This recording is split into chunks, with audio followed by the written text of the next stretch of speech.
just saying, come on, I want to see Daddy rip that baby again. Yeah. That's nostalgic shit, though.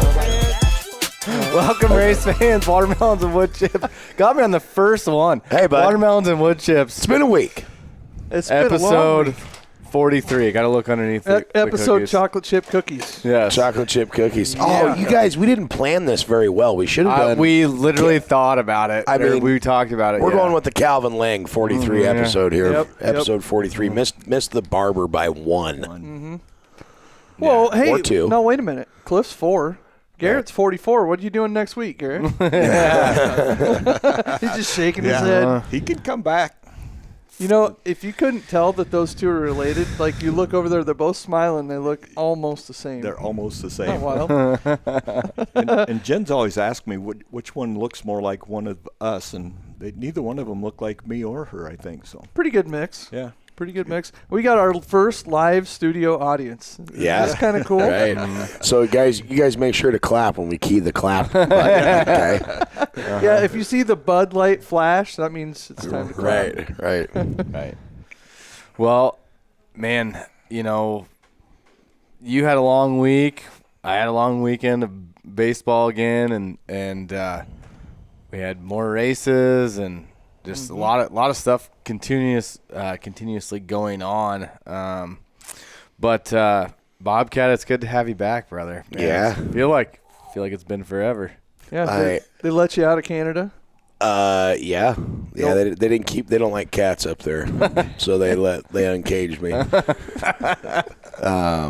Man, what a week, guys. We vlog. Is it vlogged or blogged? Vlog with the V. Yeah. Okay, so I was. Is it Harv or Marv? Right. Actually, that thing is taken off. Yeah, Did you kinda realize did. that? Yeah. I was Go ahead. calling it blogging all week, and my son We corrected me. know you Yeah. probably did. Ivan and Katie corrected me multiple times because I'm like, yeah, we're just out here blogging all of our stuff all week, and it was like we're going around and man, what a week. First of all, we left on Friday, right? So we got the rig packed up. We basically loaded the whole trailer full of parts and tires and motor, and we just had a full trailer. And the 5-time Golf machine, cart. right? We were in the 5-time machine, yep. All right. So that was very awesome. Thank you, Dad, again. We were riding in luxury, basically, the big motorhome that he lives in the wintertime. So it's like his pride and joy, Sure. right? So I'm logging a lot of drive time hours. Well, if you've rode with me, it can be hairy sometimes because I'm the type that I've got to look at you while I'm talking. So we'll be doing, and the speed limits there are 80 mile an hour, okay? So we're 80 mile an hour driving around, and I'm talking to my dad like this, and he's like, pay attention, because he taught me when you talk to somebody, you look them in the eyes, and then that way, if they're bullshitting you or lying to you or whatever, you can read somebody by their body language, blah, blah, blah. So we pull into this truck stop somewhere, like I was telling you guys earlier, and this guy's like, there's the podcast guy, and I'm just like, God. Yeah. So then we pull into Minot. We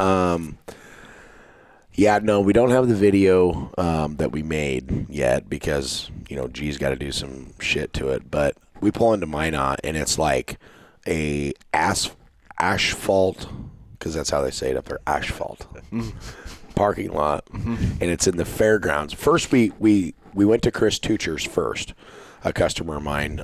We went through his car, and then he's like, oh, yeah, just here's the address, blah, blah, blah.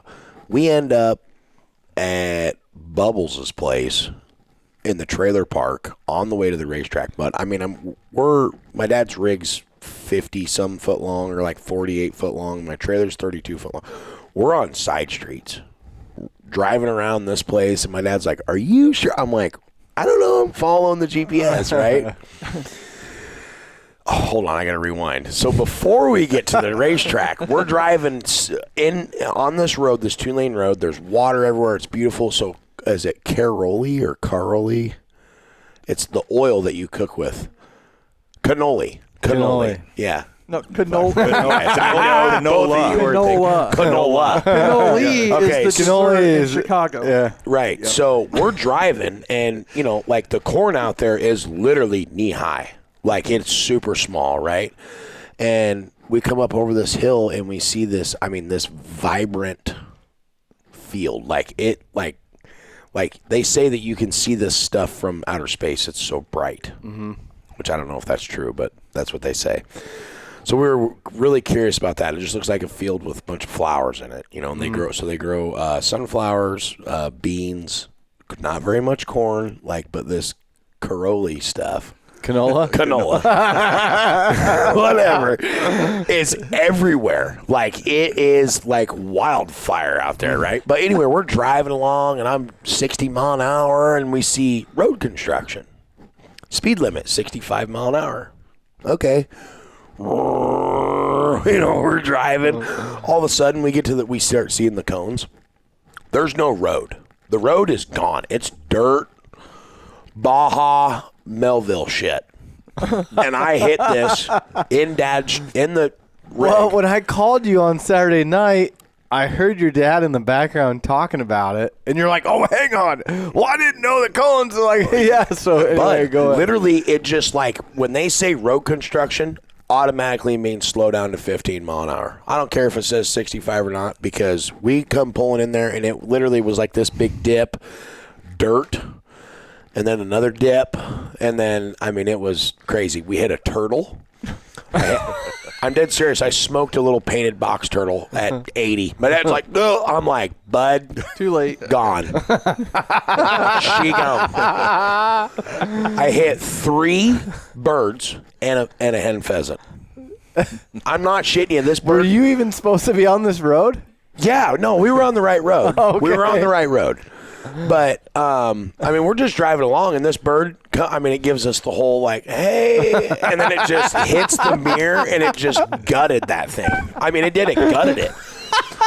And then I'm like, my dad's like, "Geez," I'm like, "What?" Hey. Yeah, like you're aiming for it. Hen pheasant, 40 mile an hour. Poof. It defeathered that thing instantly. We're doing 80, right? In South Dakota, God. South Dakota, the pheasant is their state bird. So there's a lot of those birds out there. When we were seeing stuff, and then when we were pulling into Minot too, we seen all these weird numbers on the side of the hills. We're like, what is that? Well, apparently, in North Dakota, the graduating class goes out and puts their year on these hillsides. We thought it was for the planes.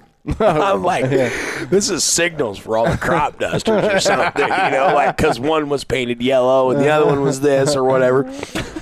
And let me tell you, folks, when they say there ain't shit in North Dakota, there ain't shit in North Dakota. How is this table? Not real. Well, yeah. So Johnny, he's like, "Where are you guys at?" We're like, "Oh, we're here." He goes, "Oh, have you made it to the big hill yet?" The big hill. And I'm like,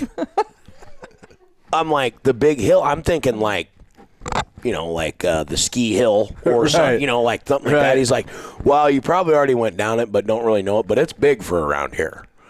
It was like the hill when you leave the racetrack. It was just very we're like, "Oh, okay," We went to the casino the first night, Friday night, went over there. They paid us to stay. Actually, they paid us to stay there, and then I got greedy. I hit for $1,140 on this choo-choo train thing. Mm-hmm. And then we got real tough, and then I ended up losing a couple $100. But, it was just a different place up there, man. Just all the wildlife. We're driving 80 mile an hour, and there's this family of geese walking across, and you guys know how my dad is with the ducks. He's like, "Don't hit them." I'm like, "We're doing 80. Right. What do you want me to do?" So I'm on the horn, honking, slowing down. We get close enough to where he notices that they're Canadians. He's like, "Oh, shit, they're Canadians. Hit them," or whatever, Which they were already off the side of the road. But it was a mama and a bunch of her babies. There's ducks everywhere. There was wildlife everywhere. So then we pull into Minot. And this place... for a regular weekly show, it reminded me of the state fairgrounds. It's got the overhang, but you walk in, so they got a fan zone going on for a weekly show. I'm like, okay, that's kind of cool. You know, they got all the cars up there from each class. They were running legends, slingshots, modifieds, stock cars, no sport mods. So we go up there to check it out, and I mean, you walk into this place, and it's like walking into a coliseum. All air conditioned. I saw the one video or Snapchat. I don't remember what it was, but it looks super nice in the it was like a concourse. Oh yeah, beautiful. I mean, immaculate. I mean, all new concrete stairs, handicap accessible. I mean, it was just super cool. We pull in there, and this guy comes walking over to us, and he's like, "Are you John Logue?" I'm like, "That's John over there. Last time he was here was 1996. That was 30 years ago, guys." Like, my dad's like, yeah, it was a 20,000 to win show. They had some IMCA modified thing up there, you know, and then he went on to somewhere else to run a Bush Tour series show. But it's like, what are the odds of that? Right. You know, like, I mean, it was just really, really cool. Everybody was super nice. They have a catwalk inspired because of the Boone Speedway. Oh, cool. And that is where staging is. You pull out of there to go out onto the racetrack. And we get out there, and everybody's like, oh, man, it's muddy out there. And I'm thinking, what? Like, I'm already shitting when we pull onto the thing because I'm like, boys, it's already slick. But it was just a weird slick. It was a black dirt track. So, of course, when we get the video put up, or when G gets the video put together, I meet the track prep guy whose name's Smalls, which was he's not small. Okay, super cool dude. Was kind of giving us the rundown of everywhere, but I mean the facility was great, the people were great. It's on the fairgrounds, and so a lot of the work there, like for the racetrack, is all volunteer stuff. So. We raced the first night.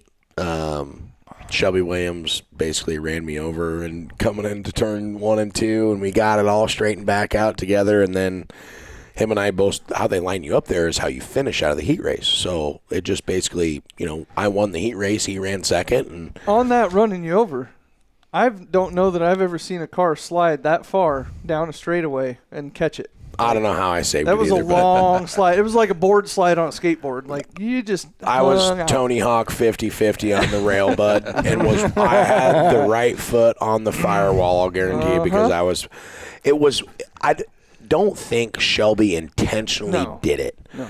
At the time I did, and I'll tell you, I got a new pair of gloves. I don't know if you guys might have seen that on Thursday night, but when I got hosed on that deal, I had my new gloves out the window. I don't think IMCA might have caught it, but they will catch it very soon because they're really good. I got full licenses to fly both my birds. And so I just gassed out, and we straightened out, and then in the feature, I just, like, never racing there, you know, no hot laps. So I basically got a heat race and a feature. Damn, show and go. Show and go. Yeah. And so I just didn't really know where to be, you know, where I needed to be. And I felt pretty good on the top, and we ended up running second. I'm like, man, this is a pretty good start to the week. Mm-hmm. And then the next night, I start 8th, and they do passing points. Winner gets in, and then highest in passing points, and then they take top 6 out of 2B mains is basically what it was for the course of the week. Was it highest in passing points per heat or overall? I think I'm not 100% sure. Oh, okay. Yeah. So it wasn't per heat. Yeah, it was. The way they ran the show was super cool in my opinion. But so we started 8th, and I was passing for 3rd, and this guy and I just got together, and it cut my right front down, and was it Jeremy Aids, the 10 car? He has nowhere to go. I mean, he comes in and grave diggers the whole right side of the car. I mean, the door, everything ripped off. Yep. So it's like, holy shit. Well, there's only 2 classes, right? So, and there's not as many stock cars as there are modified. So we thrashed to get the car back together. We started 12th. Ran 3rd in the B main, which put us in the A main. We started 22nd, ran 12th, I believe, the first night. Got the hard charger, got a cool North Dakota Classic Mod Tour cooler with 6 BL Smooth Dog American flag styles. And we also got a 6-pack of Dakota Classic Mod Tour waters, aluminum canned waters. Nice. Okay. And then we kind of licked our wounds from there and drove up to Canada. That was pretty cool. We got to race in a different country. I'd never done that before. We realized and found out that they tax you for your shirts. And then the one and only gun that my dad ever has owned was in the rig, and you can't have those in Canada. So we, thank God, Andy and Sky Morris were, oh my God, dude, sorry, I just sidetracked there for Andy. I mean, I can't wait till I get to this part of the story with Andy. So we go to Canada, and we're racing. I had the best draw week of my life. I mean, I basically started on the front row about everything, which wasn't good. I mean, it was good, but it wasn't good for me because I needed to win. And the racetracks are tough. I mean, they're dry up there. These guys bitch here that it's dry. I envy every single one of them drivers up there because, I mean, we haven't even got to the slickest place yet, Mandan. But Estevan was super cool. The mosquitoes up there are like Jumbotron mosquitoes. I swear to God. Like pterodactyls. Like, seriously, it was insane. They import them from Minnesota. I've seen them. Yeah. Well, they crossed the border for free, the crazy bastards. But, they don't let them back in. No. They don't. We made it through the port very easily. We went to the commercial side because of the big rig. Well, then the guy gets up there and he's like, are you guys commercial? We're like, no, but the last 2 times we've tried to cross the border, we were strictly told to go to the commercial lane and not just the deal. So made it through there. We ran like 18th all night at Estevan. Just wasn't good. Like, we were having trouble getting on the right rear, so then we went full drastic, and we got it on the right rear. I basically was setting the left front on people's deck panels and shit, and we just kind of cruised around there, and then my dad was, we get all done, and we're doing the race recap, and he's like, I felt bad for you out there a little bit, because we did that at Stewart one night, and I had to pull in because I couldn't even see to race. So we tamed her down, and we go to Williston, and Williston was like, we get out there, and guys, I'm not shitting you, it was like, I'm sitting in the car, they drop the green flag, I'm in the second heat, nobody can go anywhere, it was just kind of crummy, and just, it was the same for everybody, it just wasn't really that racy. And I come in, and it literally looked like somebody dumped a wheelbarrow full of gravel in my lap, on my pants, like, my suit and my belly was holding like a pile of gravel, and I'm like, man, that was tough. You know, like, nobody really went anywhere.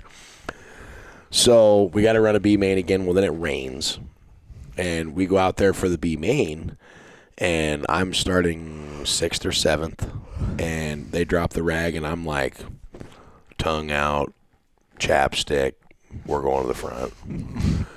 And I start passing people, and I kind of housed Rob Van Mill, the 40 car.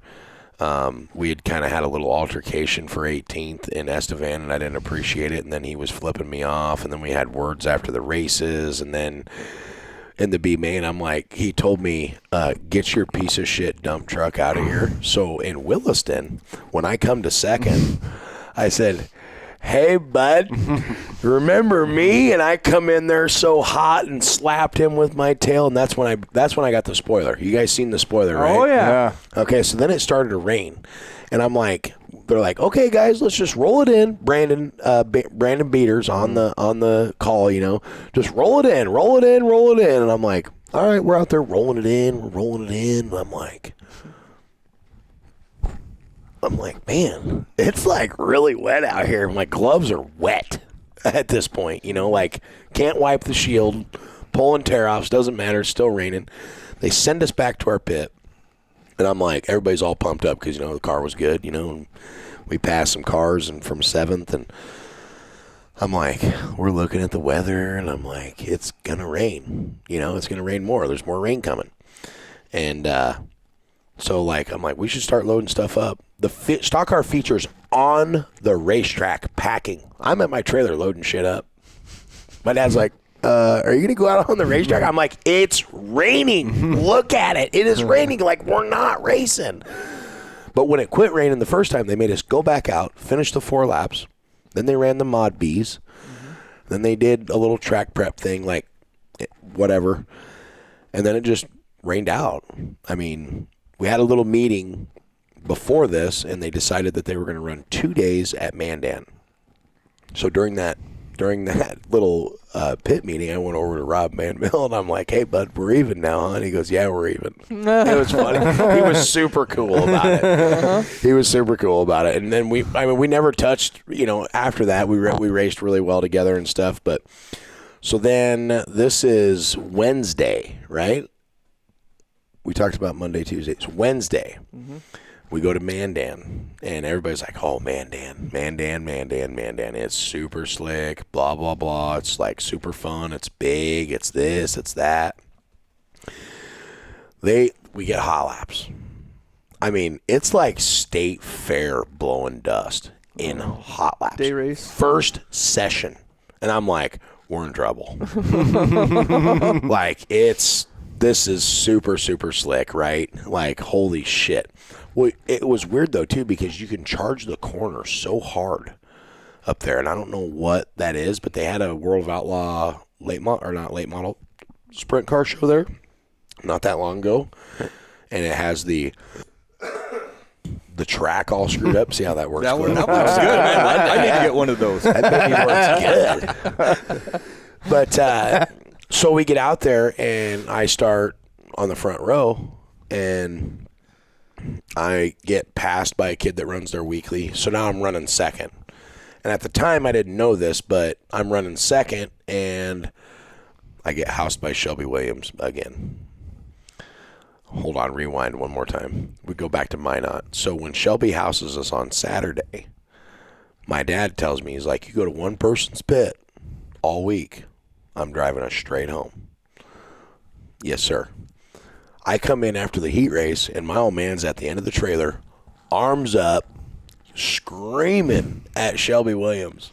Really? Oh, yeah. Oh, he was pissed.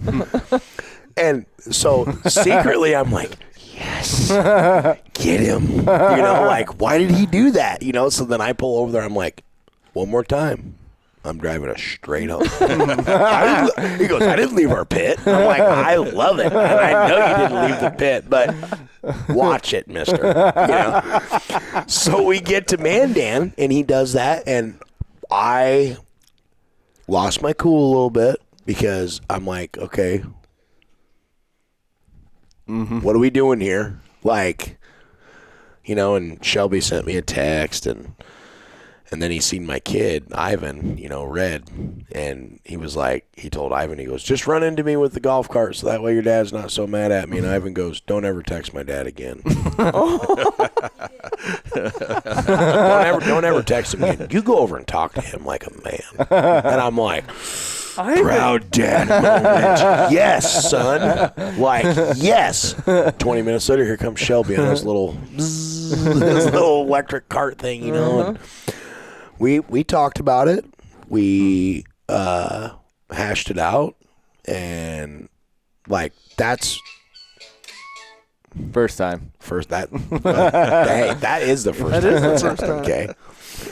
Okay. We talked about it. We squashed it. Not that it was just that he came down and was just like, "Hey, man, I'm sorry," and I'm like, "No, you're not sorry.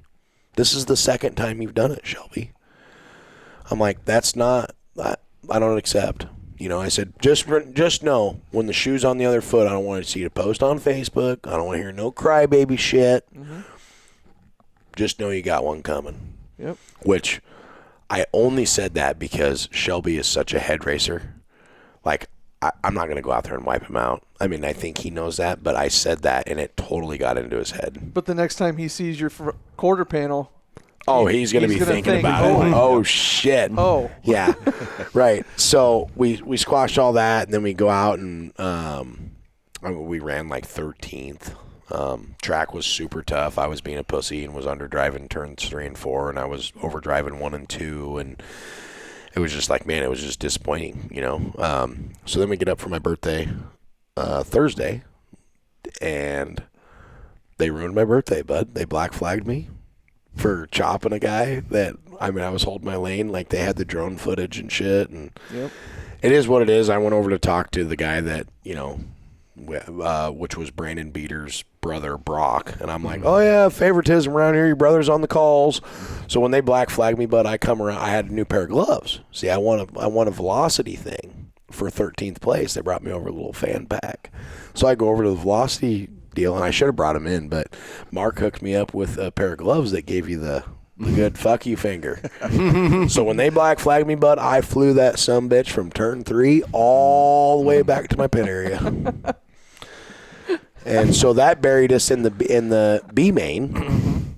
So we started dead last in the B main, drove up to 7th, missed it by 1.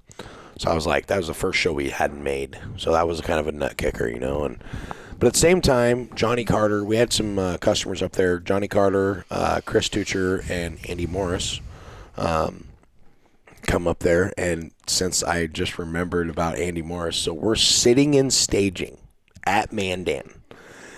And we go and do our hot laps, and I'm cruising back in, and the next set of hot laps is coming out, and I hear it come on the radio, 127, do you have shorts on? What? 127. If you're wearing shorts, you need to stop it. 127, you need your safety equipment on.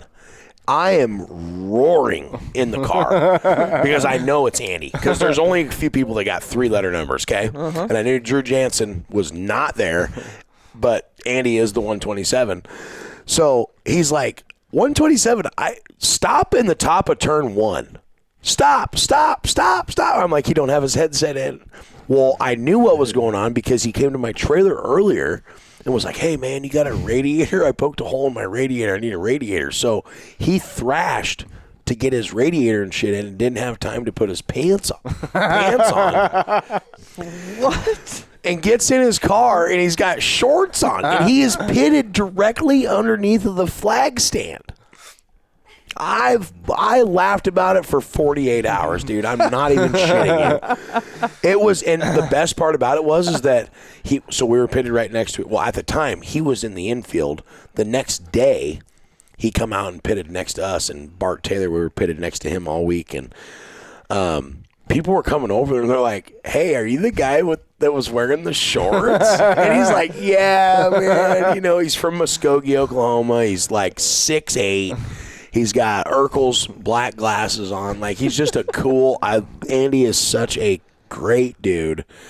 And Sky, his wife, it was just so I'd never heard anything like that on the race receiver ever. It was hilarious. Like, I wish. We've had guys forget their gloves, but not their pants. Well, and so here's what I'm going to have me a pair, but his race suit is a race suit, but it's a pair of bibs. Oh, yeah. Yep. Like, we saw it, actually, because they were doing the draw while we were recording. There's only 3 of them that he knows of, and they're all in Muskogee, Oklahoma. So, I mean, he's 1,150 miles from home, and come up to race with us and check it out. Had never been on the tour. And who does your suits? Who does my suits? Velocita. Oh, I'm sure they probably whip something up. Exactly. Pair of bibs. Yep. Yeah. It'd look pretty awesome. That'd look good. Probably put a Bobcat tail on them somewhere. Right. So, so we missed the show, but then I was upset that we missed the show, but Johnny Carter and Chris Tucher and Shelby Williams put on a barn-burning show. Like, I thought Shelby was really going to get him. And then I don't know what Johnny, if he just thought, hey, shit, I need to go up here or what. But to have that feeling to watch 2 of your chassis that you built and are a part of, Johnny and I are super, super good friends. And even Chris, Chris and I have become pretty close. I mean, just being up there with them and being able to go, we went to their shop, we went through their stuff. He was having some fuel issues at the beginning of the week, but to watch them guys go 1-2, it was just like such a cool, different feeling, to see how excited they were. And man, the things that they said in their interview, we always try to be super good about thanking our, marketing partners and stuff like that. But man, it was just a chilling moment, And so then we left there and we ended up going to Jamestown the next night, and we were good all night. And I led 24.5 laps, or 24 laps, basically. Yep. I got a little bit tight in the center, in 3 and 1 and 2, and it let Bader or however the hell you say his name. This dude used to be a professional football player in Canada, right? Mm-hmm. And so when I got behind him to come take the checkered, I mean, I could have roughed him a little, and then I'm like, he's like 6'8", dude, and like, Big don't fella. fuck with him. Don't do it. Just take second, you know. So I took second, but they did make up for ruining my birthday. I won a free tire. So good. they came down and gave me a free tire certificate. And Aaron and Byron Victor do such an awesome job with that little deal. And I didn't realize that the same guy had owned it and ran it for like 35 some plus years or something like that. And then them guys took it over. That's like their third year doing it. They're professional. They're just awesome people. Like, I had such a great time, a very humbling time, very learning thing, you know, and then we turned around and drive 558 miles to come down here and race on the fucking interstate and get wrecked in the first 30 feet of the heat race. How many times have you guys ever seen me pull out on the racetrack with my body looking the way it did on Saturday? I was about to tell you, I actually enjoyed it. You look like a 1999 hobby stock. The front of the car was nostalgic as shit. It really was. And my motor ran 160, so I'm really thinking about not running the fucking nose piece. Okay, I'm just saying. And you were one car away from having the hard charger. Like, we had a good run, 23rd to 7. We got that extra $10, and I left it at the pit shack because the line was so long, and I was tired. And I was grumpy. So then when I got home, I got in my underwear, I sat in my chair, and I was like,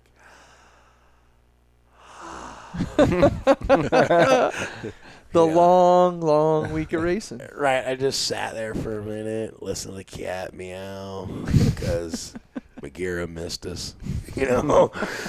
And, yeah, it was all over with. We got up Sunday, and kids hated life for a while because we cut trees, and Back to here life. we are, back to life now. Back to work on Monday. What a day it was. We had an explosion. Yeah. What was going on? What happened over there? So David, he lives up there, David Van Cannon, and a couple others. They kind of cycle in and out of there, you know. And David was over there yelling like just a normal day. No big deal. And all of a sudden, I just hear this loud explosion. And I'm like, man, you could almost feel it. I'm like, man, that was kind of weird. Then all the sirens come. I'm like, man, they're coming. And I go out. Did you see my Snapchat? Yeah. So I come out of the office. And basically the front yard of your place is just engulfed in flames. Yeah. I just said, I hope he's not in there. I'm well, like, yeah, because what? he was literally there 20 to 30 minutes prior to that. Oof. And, so then the fire department, Justin pulls up, and Bud, he's got this shirt on. He was at some seminar thing, and it looks like somebody splatted paint all over it. I'm like, you just get off a flight or playing golf or what? You know, he's like, but when he opened up his door, another explosion happened. Oh. I was running over there to tell him, like, hey, David was there, you know, 20 to a half hour ago, but how loud the explosion was, if he was in there, he was going to be dead for sure. I mean, it shook the building. I mean, you could feel it. But the Boone Fire Department, man, I wasn't giving them shit today because they were on their stuff. And Justin goes, I heard you were rezzing the boys up the other night. And I'm like, well, yeah, bud, we're up here trying to do podcasts, and you guys are down there being noisy. We're doing training at 8 o'clock at night. We pay you guys to be during the day. You need to be bright-eyed and bushy when the fire comes during the middle of the night. But it was funnier and shit. So, yeah, just a wild thing. I mean, there was like 4 or 5 cars parked in the parking lot. The ambulance pulls in. They're Snapchatting it. I'm like, oh, yeah, don't get out and make sure anybody needs oxygen or water or nothing, guys. Just sit in there and Snapchat it. You know, air conditioning was on. But they got her put down, and needless to say that those people that were staying over there no longer have somewhere to stay over there. I mean, she's crispified. Yeah. So Yeah, it looked pretty warm. it was hot. I don't know what was in there. But yeah. So you got a couple of frames over there. Might got a little heat. No, we were far enough away. The fire department, Bud, they're only a block away. Right. So, thank God there wasn't a train because they would have had to take the long way. But they were there in about a minute. Pretty quick. Yeah. They could have launched water right over. They probably could have. Well, could have just shot but- it on the Truck. train track. So Justin, it was just a shack, and he's like, "Don't blow it over, don't blow it." Like the pressure from the water truck was basically going to collapse the building, right? So then they started shooting it up, and it was coming down. I mean, it was kind of cool watching them do what they do, Yeah. But anyway, sorry for the 30-minute go off here about the week-long thing. Well, it doesn't happen very often. You've never done that. I've never done the North Dakota tour. You like that? No, Really? that Don't is ya? cool. Yeah. Cliff's going to get a cough button for home. Right. No shit, right? So yeah, I had never. So that was what was really cool about it is that my dad, my son, and I were able to go on this. We're a 3-generation deal, and Ivan was, you can still tell he's young. I mean, he was operating all week, slept more than anybody on the trip, did the least amount of shit. And he did I have cook. one of those. Yeah, he did cook the shit out of everything that we believe ate. that. He is a very, very, very good cook. So, got to thank him for keeping us well fed all week. Like I said, my dad. Not very often do we get to go to a racetrack that either him or I have never been to. So there were, all those places. I mean, he'd been to Minot, but never been to any of those other places, so it was kind of cool to check those off of our list. Sure. It was a bummer that we didn't get to go to Dickinson. Everybody said that Dickinson's a really badass place. So I'm not going to elaborate too much on the facilities and stuff because this video that we got is pretty. I mean, it's going to be pretty cool. It's going to tell the story. It's going to tell the story for sure. Cool. The blog video. Yeah, The The blog. blog video, yeah. When we come back from Canada, they came in and they took our tomatoes. We got across with them. So we actually illegally smuggled tomatoes in there. Contraband. Well, I wasn't giving up my BLTs. No. We had BLTs up there. I mean, I wasn't giving that up, And then they asked us about chicken. If we had chicken. We didn't have any chicken. We just had pork. But they were super cool. It was super quick, in and out. Wing, bang, bam. We had our passports. Yeah, like I said, other than that, we didn't really. I had a cone. I had a cone with the rig. They were cones. I got my ass chewed by my dad by that because it was his, that is his baby. But other than that, we didn't have no breakdowns on the way up. We didn't. The car did the strap, Bud. We sold some watermelon shirts. Sweet. We sold 4 or 5 watermelon shirts, I think. Okay, 7 or 8. 6, 7. But 6, 7. yeah, when we stopped to take a piss the first time, all the T-shirts and everything on the ground. Oh. Car was unhooked. Oh. Golf cart was slammed up against the thing. Tires were on top of the golf cart. Well, Bud, we hit that dirt road. That did it. Shook her loose. We don't know if that's what it was, but that's what we're saying it was. Probably was. Probably So, was. but yeah, other than that, we had a good time. I think we'll definitely make that trip again. Just the contingency stuff that they do at every driver's meeting. They give away stuff every night. And everybody's just so nice other than... They're good quick shows, too. Yeah. I enjoyed that, you know. But what's weird about it is when you're up there, it's 11 o'clock at night and it's still light out. Right. I'm like, Yeah, it's strange. how do people sleep around here? Legit, really. Really good blinds. We got to, at Estevan, we ran into Katie Turnbull, married to Tyson. Hadn't seen her in a long time. We had to pick up Monica Gustin's 400 pounds of cheesies. If you don't know what a cheesy is, it's a generic version of a Cheeto that tastes way shittier than a Cheeto. Just going to go ahead and say that. They're a little salty. But Monica's in love with them? Monica sounds like she eats a bag or 2 a day. Okay. For as long, but it equaled out to be $130 in U.S. money in these cheesies. That's a lot of cheesies. That's what I'm saying. I'm like, God damn. Jimmy's like, them things taste like shit. And I'm like, I wouldn't know. I've never had a cheesy. So it was kind of cool to catch up with them. Tyson builds his own car, and I tell you what, guys, it was the coolest modified I'd ever seen. Like Dan Wagner's, but no offense, Dan, but 10 times cooler. Just weird or what? Very weird. Really? Like, one of the weirdest things I've ever seen. So 4 headers, and then he's got a rain cap on each one? No, it wasn't like that. But, like, the way that he built the tail and stuff, I mean, it literally looked like somebody cleaned it out. And then we even thought for a minute that it was bent and shit and everything. Like, I'm telling you, it's like the weirdest looking thing. Hopefully they listen to the show, which I feel like they're going to, because every person that was up there asked if we had watermelon stickers or if we had the uncut shirts or if we had, I mean, it was like a thing, right? So if Tyson and Katie listen to this show, and Tyson can send us a picture of the ass end of his car, you guys will understand what I'm saying. But it's like, I was like all giddy about it because I'd never seen anything like it, you know. And I'm a fabricator, so it was really cool to see that. And yeah, it wasn't hotter than hell like they all said that it was. It was actually beautiful. I mean, saw every some night. people in sweatshirts. Yeah, that's what I'm saying. And then now they're like, today they're like 105. Of course. Wow. Yeah. Nice. So anyway, move on, or I'll keep going. We probably should go to a break. Yeah, we can go to a break, come back, click off these results real fast, and then get into talking to Cliff Barber over here. Yep. Man, this is We didn't even see. It wasn't that bad, No, was it's it? going to be hard to follow this because you are a storyteller. I am, and I am far from that. Oh no, you'll be good. No, that's you'll be not all true, Cliff. I know that's not true. Plus, we'll pull them out of you. Yeah, as long as you guys are helping me with this, I think I'll be fine. See, this is how we get rid of the stage fright. You sit and listen to this for a while, and when it's time for you to go. Yeah, you got 46 minutes of training here. Yeah, That's so- right. Yeah, I'm not Sorry, guys, but not sorry. It was a long week. Oh, yeah. It was a long week. Oh, yeah. Like and it was super fun. Like, I couldn't believe the people that kind of follow around. I mean, there was just all kinds of people from there. Tom Berry absolutely dominated that deal. Yes, he I did. mean, He was, one spot away from sweeping it? yep. Finished Lost second- on the last night. Second to last Yeah. night. Joel Charneski got him. Yep. Cole had a decent week. Cole had a great week. I Yeah. mean, I think it's the hair, dude. The hair, every time I see it, it gets a few more curls in it. It does. Must be coming with the age. It kind of reminds me of Alan Jackson's hair. He's- back there. It does. You know- You know what I mean? It is.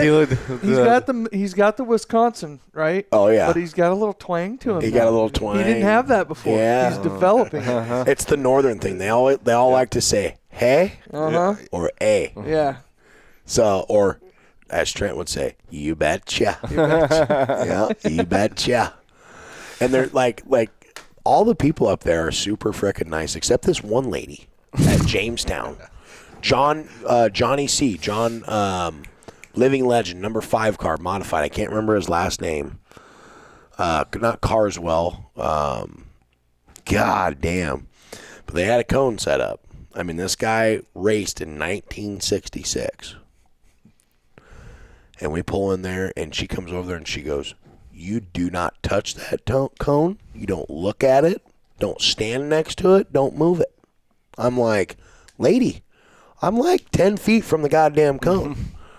But at the time, I had no idea. I thought maybe it was like an emergency lane because they had some firefighter stuff parked there and everything. Oh, no. It's old boy. He's in a rage car. Gosh, it's going to drive me nuts. John something. They call him Johnny C. Living Legend. That's his spot. That's his spot. All right. Yeah. Good to know. That's what I said. I'll stay away from the cone. Stay away from the cone. Stay away from the cone. Well, you did take one out before that, so. Watch it, mister. Watch it, mister. You better go to a break. Yeah. Anyway, yeah, let's go to a break. We'll send it off to our partners. And when we come back, we'll wrap up some Boone Speedway results and talk with Cliff Barber. You've been watching Watermelons and Woodchips. We'll be right back. For more than 140 years, Vision Bank has been locally owned, locally managed, and committed to helping Iowa families, businesses, and communities grow. While banking has changed, our commitment to personal service and local decision-making has never wavered. When you bank with Vision Bank, you're banking with neighbors who know your name and care about your success. Experience the difference 140 years of community banking can make. Visit visionbank.com or your local branch today. Vision Bank is member FDIC. At Moffitt's Ford, it's not just about selling cars. It's about taking care of our neighbors. For generations, families have trusted us for reliable vehicles, honest pricing, and service that feels like home. Whether it's a dependable F-150, a safe and spacious Explorer, or your next pre-owned vehicle, we're here to help you find the right fit. And long after you drive off the lot, we're still here with expert service you can count on. Stop by and see us today. Moffitt's Ford, home of the million-mile warranty. Welcome back, race fans, watermelons and wood chips. Every time I've been doing really good, but the last two episodes, back from the break, and Jonathan gave us his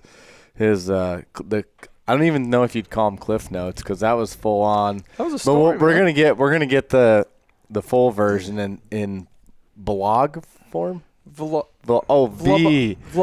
Yeah, it's there's you guys there. Yeah. Yep. Yeah, they're getting with it. It's all I'm right. going to file a complaint. Yeah. They're keeping people So safe. yeah, Bobcat's vlog of the Dakota tour will be coming out. I'll have to, G and I can get together and figure out what we want to do for that. But I can't wait to hear those conversations. yeah, we can't show this. But let's click off through some stuff. Boone Speedway. I actually made it on time Saturday. Yes, you did. And I literally pulled in right as Logan was walking across the racetrack, right? Like I literally met him at the shack for the drivers' meeting. So you couldn't have timed it any more perfect. We had baseball games. This weekend I am going to be late. I've already told Josh. I said you're going to have to hold down the fort. We have state baseball this weekend. So Yep. And Another big pennant or a yeah, it's necklace. and this you never know. You could be playing at 8 o'clock or you could be playing at 6. We play at 4 o'clock and 6 o'clock. So I've honestly gotten pretty lucky with our games being scheduled the way they have. But this weekend I can't. But can't bail on the boys. This is a state tournament. This comes weekend, to an end so this weekend, yeah, right? This yeah, is it. pretty So much. So that's what you worked all year for. It's right, the only reason we've been starting at 5 o'clock. right. Accommodate Cody's shit. Well, there was other You know, times start at 8 That was the o'clock. rumor, right? That was the Right. rumor going around. The only reason we're starting at 5 is because Cody can't be here. Lots of rumors going around. Well, I'd Lots. rather start at 6 so I can be there. Right, they're Yeah. so great though, aren't they? I love the rumors. Oh, rumors are something, Yeah, man. yeah. That's the thing about a rumor is, if you want the truth, you actually have to show up in person. Right. Right. And that's why we asked you here, Oh, Cliff, because no. there's rumors everywhere about you. Oh, yeah, they're all rumors. Oh, I thought you were going to say they're all true. Right. Yeah. Well, let's shoot through these results real quick. From Saturday, started off with the Mod Lights. Riley Clem gets a win. Brian Ziem goes second. Austin Gray goes third. Garrett, our boy, started fourth, drove that thing all the way to fourth. Wait, not this Garrett. I had a Garrett- booger. The one in the back. Garrett that's Yeah. behind Garrett. The one sitting in the lawn chair. G. Barber. That's typically how he helps work on the race car too. Okay. Shots are fired. You're catching strays from the back, man. Damn. No, he's done really well this year. Is he the youngest? He is. Well, then he's the baby. He can sit in the chair then. No, that's not the case. Brandon Cox goes fifth. Landon Elliott sixth. Garrison Anderson seventh. Colin Anderson eighth. Terry Brown ninth. And Ben George goes 10th. That was a really good race. Austin Gray was running down Riley Clem, and he about shit canned Yes, that he thing did. Yeah. all on his own. He decided Dukes of Hazzard 2 wheels was better than 4. Yep. But Yes. he got a good save. I mean, that could have been bad, and he brought it down and kept going. Yeah, that was. It was setting up to be a really, really good race there, and just got her up on 2 wheels. Turns out you need 4 of them. So. And he's already tried that off at turn 3 and 4, Yeah. so he knows how that goes. Yeah. Yes. Elmquist Towing IMCA Sport Mods, Hunter Longnecker picks up a win. That's a first win for him in a while. He Yeah, it looked was. solid. He did. He did an excellent job. I mean, I don't know. Ever since he got that Vanderbilt, he started driving one-handed. Did something happen to it? Did he get a finger twisted or something? So don't he know. just went one-handed or what? Maybe he's always been one-handed. I don't know. idea. Good But I question. just noticed he went with the whole hang on to the cowl up here. And, like, I think a lot of us probably drive one-handed, not knowing, or you know what I'm, like, it's Well, there, but I always found myself doing more with one but having the other one on it. Like, because sometimes you'd lose a little power steering and you might have to have one come in real quick. right. But, I mean, always had 2 on the wheel. But yeah, I've seen a lot of guys drive. Were you 10 and 2 or were you 3 and 6? I was all over the map because I was on a hobby stock, no quick steer. So it was I'm crossing over and I'm doing the Brian Zine, but on the wheel. Like he took one of them turn knobs off his dad's tractor and would have been a hell of an idea. I really probably should have done that. Until you hit the wall and it spins. Yeah, it Yeah. took off. Yeah. Well, Willie Kirk has been super solid all year. He goes second. Braden Gustin, he got third. That's a couple top 4s for him. I love Braden Gustin. He's such a good young kid. Yeah, he's gonna get one here pretty He's soon. gonna He get just, one. Just needs seat time. Is all. You know what I admire about that the most is Janae was always scared to come over and run with the big dogs, and they're bringing him over, and he's running with the big dogs. Right. I'm just kidding, Janae, but I'm just saying that because you didn't run here a lot. So really, really cool to see Grandpa Rick bringing over the young lad. Yeah. We've all known Braden, Yeah. It's cool to see him coming up. Well, it's weird to see him because, like, I just remember, like, to me, he's still like this tall. Yeah. Well, yeah, I know, but You know he's what like I mean? a young, grown man. I know. I'm like, wait a minute. The whole Gustin family's short. Right. Where'd you come from, Yeah, bud? he's tall. He somehow got the height. It's just like Ivan. Yeah. Yeah. Weird. Out of nowhere. 6'6", 300, size 15 shoe, and I'm not going to say the other part. Probably don't want to know. Anyway, Braden Shepard goes 4th. Gage Hogenberg rounds out the top 5. I'm locking eyes with every person back here. You hearing this? Yeah. Where's he going with this Wow, one? sorry, but not sorry. IMCA Modifieds, D&E Outside Services, IMCA Modifieds, and this was really cool. Tyler Haar picks up his first ever IMCA Modified win. That at was Boone awesome. Speedway. That was awesome. Uncle Ronnie did get past him coming out of turn 2, but then the yellow came out, so they hadn't gotten back to score the lap. So Tyler goes back out front and doesn't leave the bottom open this time. So First modified win for him. yeah, ever. That's what he said. So. He come down and bought 2 watermelons and 2 Bobcat shirts. Oh, yeah. And he was like, yeah, I didn't really know where to be. And I'm like, who are you? He's like, the 21 modified. I'm like, dude, Yeah. you ran a hell of a race. And he's Yeah. like, yeah. And I'm like, what kind of car are you driving? He's like, a Rage. I'm like, wow. See how much I paid attention tonight. He did an excellent job. Yeah. Did. Yeah, so actually I know Tyler's uncle.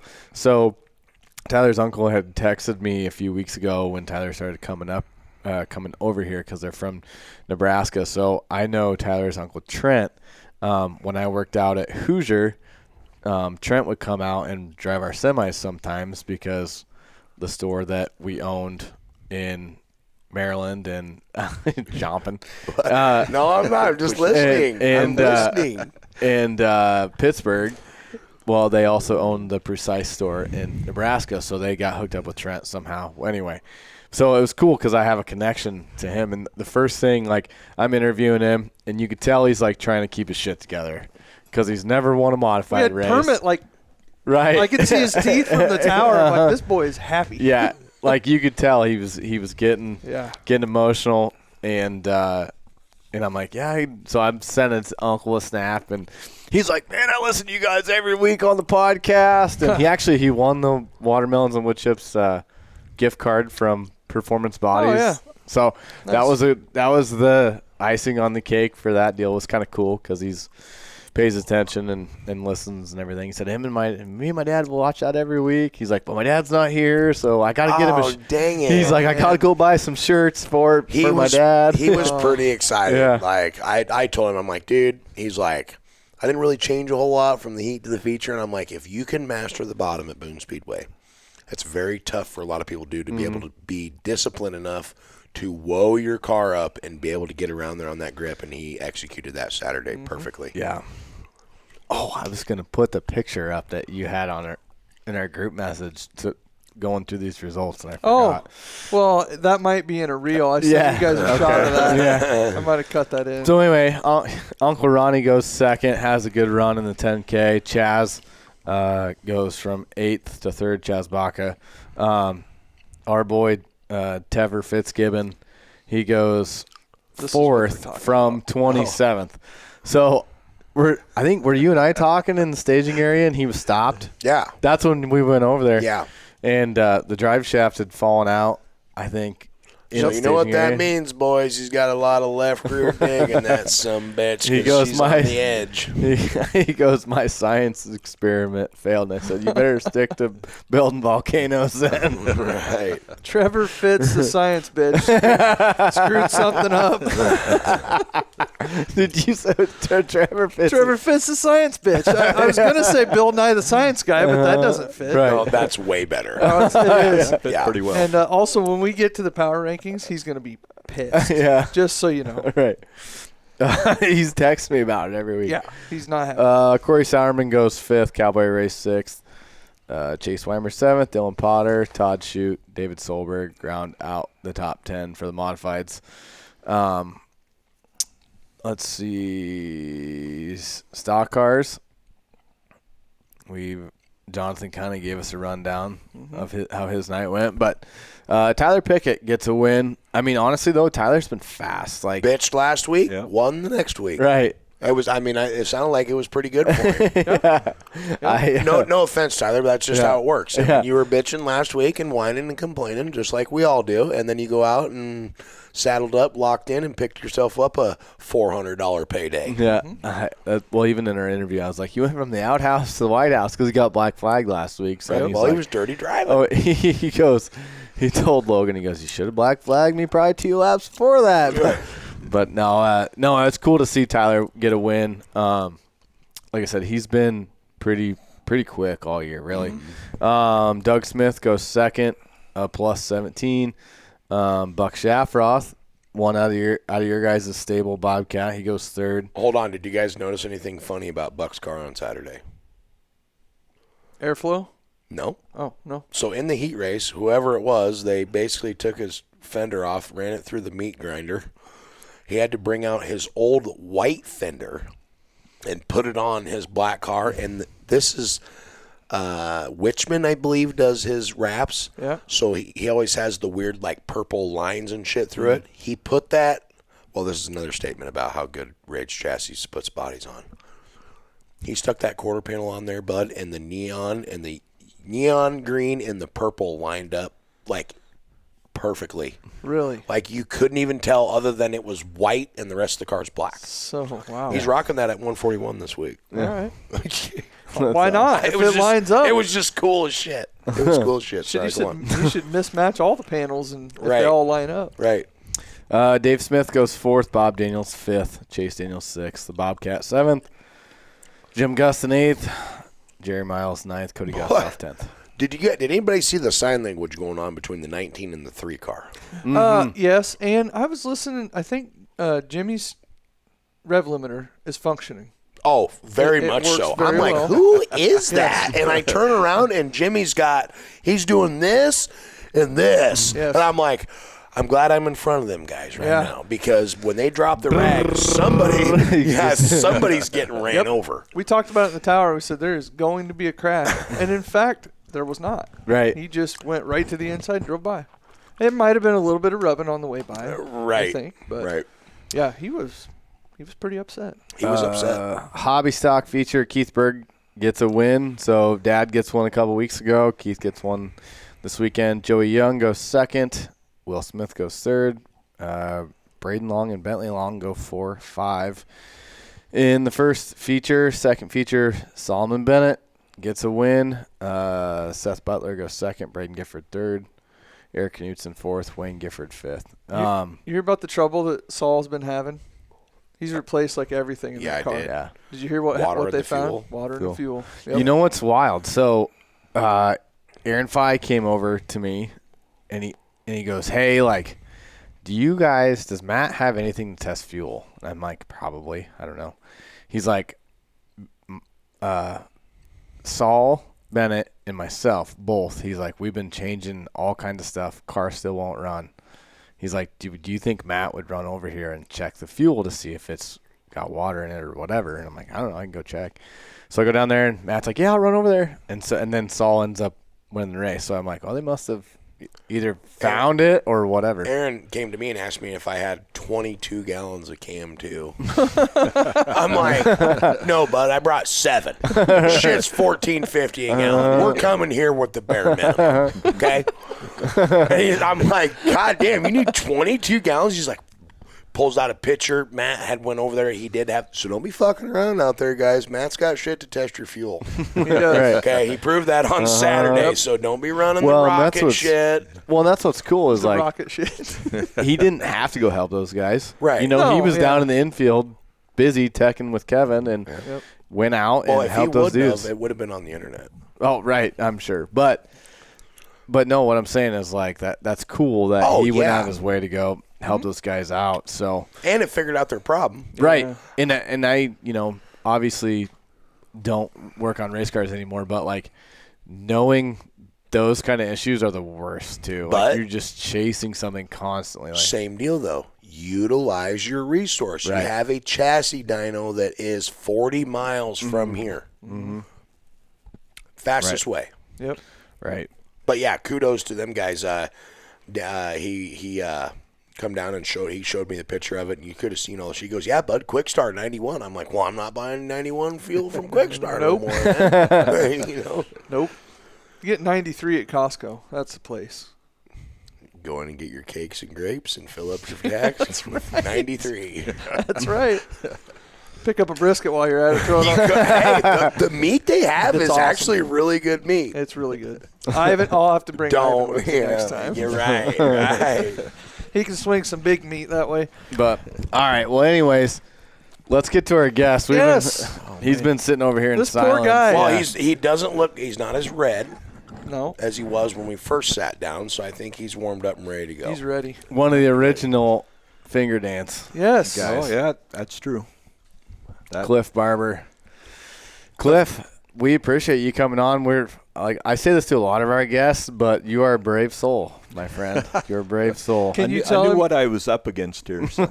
when I texted the boys and said we got a guest? And Cody's like, "Oh, who is it?" I'm like, "Cliff." He's like, "Sweet." Yep. Crap. I've known Cody for, I don't know, I've known your mom longer than you. Yeah. I'm not sure you were even around at that time. So Probably what year were you born? 88. Oh, yeah, you would have been pretty young. Mm-hmm. Yeah, Jonathan and I are both 88s. Yeah. So Good.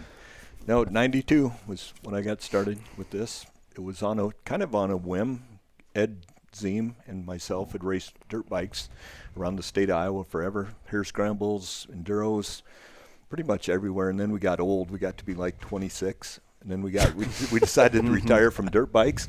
And so we kind of separated. Did you have the mustache and the mullet? I then, did. too? Oh man. Yeah. Nostalgic. there's some. Gee, That one's gee, 3D. This is 3D stuff. Yeah, Like you I gotta- don't know if you can zoom in on it or whatever, but this is like 1990s dad right here. Mustache, full mullet going on there. Had to bring it up. I just wanted to make sure you rocked it then. And I'm just saying, the coolest Dwarf Car, Mod Lite, whatever you want to call it, body style ever. That's the one. There's so many people that have said that they ruined the body styles when they went to the Mod Lights because they got away from the old style. Yes. The coupe style. The coupe That's style. that what it was called is a coupe. Yeah, that was a coupe, and then they had the sedans that looked like the station wagon. And you could get away with a little bit more suspension stuff as far as having more room in the back of the car with the sedans over the coupes, because the coupes you just barely had any room to get any of your trailing arms in, your shocks, your pull. I ran something a little bit different. Didn't have a pull bar in it. Just saying, Ed Ziem ran the same thing. So Notice that he was gonna tell us. Wait a minute, I'm not gonna give up Ed's deal. Okay. I've still got some Keep of those going, parts. I'm I've still got some of those listening. parts. We got rid of some of the stuff that's now outruled because they're outlawed because they've decided to make the rules a little more comprehensive. So it's not so much gray; it's a little more black and white. You know where those parts are? All right. He's seen them, but they're hid away. Okay. It's good. All right. Continue. No, so So you're 26. 26. You give up the bikes. With With age comes a cage. cage. Yeah, that's exactly right. Because like Sunday, you would race Sunday, a 2-hour hare scramble on a Sunday. You would feel like crap until Wednesday or Thursday, Friday sometimes. Mm-hmm. Then you figure out if you can go out and race these things, you feel pretty good like an hour after the race. Right. Yeah. You don't really have a reason to drink beer, but you still do drink beer because you can. Right. So, no, it started out, so Ed and I raced dirt bikes for whatever number of years. I've known Ed since I was 18 or 19. And then we separated or just kind of went different directions. Then all of a sudden he calls me up, and that was back when you had phones on the wall. And you had to go to the wall and pick the phone up and talk to people. Right. There was no texting, no internet, nothing back then. So, no, Ed called me up and said, man, I went over to Boone, and they've got these things called Dwarf Cars. They've got motorcycle engines in them. I think I'm going to buy one. You have to build one for me. I'm like, yeah, that doesn't sound like a lot of fun. I think I had a boat at the time. I'll show you that picture some other time. It's got more mullet to Hell it. yeah. But, no, so Ed called me up, and he's like, and I have no idea what any roll centers are. I didn't know anything about caster or camber or scrub radius or anything on these front ends. And he's like, you got to design the front geometry for me. I'm like, I'm used to a dirt bike. You got 14 inches of travel on the front and the back, and got a rake, and that's about all you really have to care about. And so we started researching. I think he bought a book, Steve Smith's Dwarf Car Racing. Yep. And I I'm remember like, those. I don't remember. Ed would buy it like Yep. that. And so very meticulous, and we would go out to Ed's place and maybe have a few cold ones and read through this book and try to figure out what we're doing. At the time, I had access to a 2D AutoCAD program at work, so I'd go in after work, like 8 o'clock at night, and I think they still had what they call the digitizer. There's no 3D on this one. It's just line to line to a circle. And so we just decided let's design a front end and see what happens. So that's kind of how it started. 1992, I think he bought a Torgerson chassis. It was a 34 Ford Coupe. And Is that picture? yeah, that's the first Dwarf car that I ever built. It was just the roll cage and no suspension. Roll cage and sheet metal. And by the way, we just had the little latch that you have on the gate in your backyard to keep the kids in the yard. That's all we had. The doors open. I'm pretty sure all the doors were 1-inch 065 tube, so not thick. God. And then to put the bodies on, you drilled rivets, 1/8-inch rivets, about every inch to hold the sheet metal on. So you weren't compromising our safety at all. Let's take a look at this hot rod right I mean, here. it looks good from 50. Oh, it's red and white. It's already fast. Yeah. So that's kind of how we got started. And like I said, we didn't know anything about caster or camber. And we thought, well, you got to have the top ball joint in line with the bottom ball joint. It's got to swivel, right? And, well, that doesn't give the car any stability when you go through a corner. If you don't have any caster in it, it's just going to spin out. Well, I figured that out the hard way several times. So I think my first win ever was in Ed's car, because that was kind of the deal. I built the car, Ed and Jane paid for it, and I believe Jane's got every receipt for every part that was ever bought for that car. She don't miss much. She doesn't miss much. And I think that whole car with the driving suit, and I think you can see that's a Moto 4. Motocross helmet. I'm measuring the rivets right now. Yeah, we had goggles. Oh, really? No gloves. So one of these babies? Yeah, that's. Sweet. I was going to bring that because you said bring a helmet. Yeah. So I thought I've still got that. I could throw it up here on the table, but decided against Episode it. 2. We'll give you time to. All right. You can get another box together for that. I'll have to knock the dust off. But no. So I think that first car that you're holding was like $5,000 all in. That's driving suit, helmet, no gloves. Oh, literally. It's got the No Fear sticker on the sail paint. Yeah. Oh, that made it. And that was when No Fear just had come out. Yeah. And that was big in some of the supercross and motocross, and we watched all that.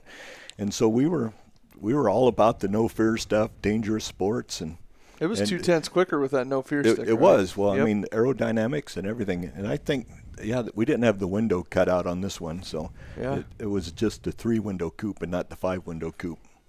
Wow. But no, 1992, and we were just didn't know what we didn't know. You see the 1/2-inch chicken wire for the windscreen. Mm-hmm. That works until a 1/4-inch aluminum skid plate comes off the bottom of another car and hits you right between the eyes as you're going into turn 3 at Boone. You? Yeah, it was me. Oh, I no. fell asleep.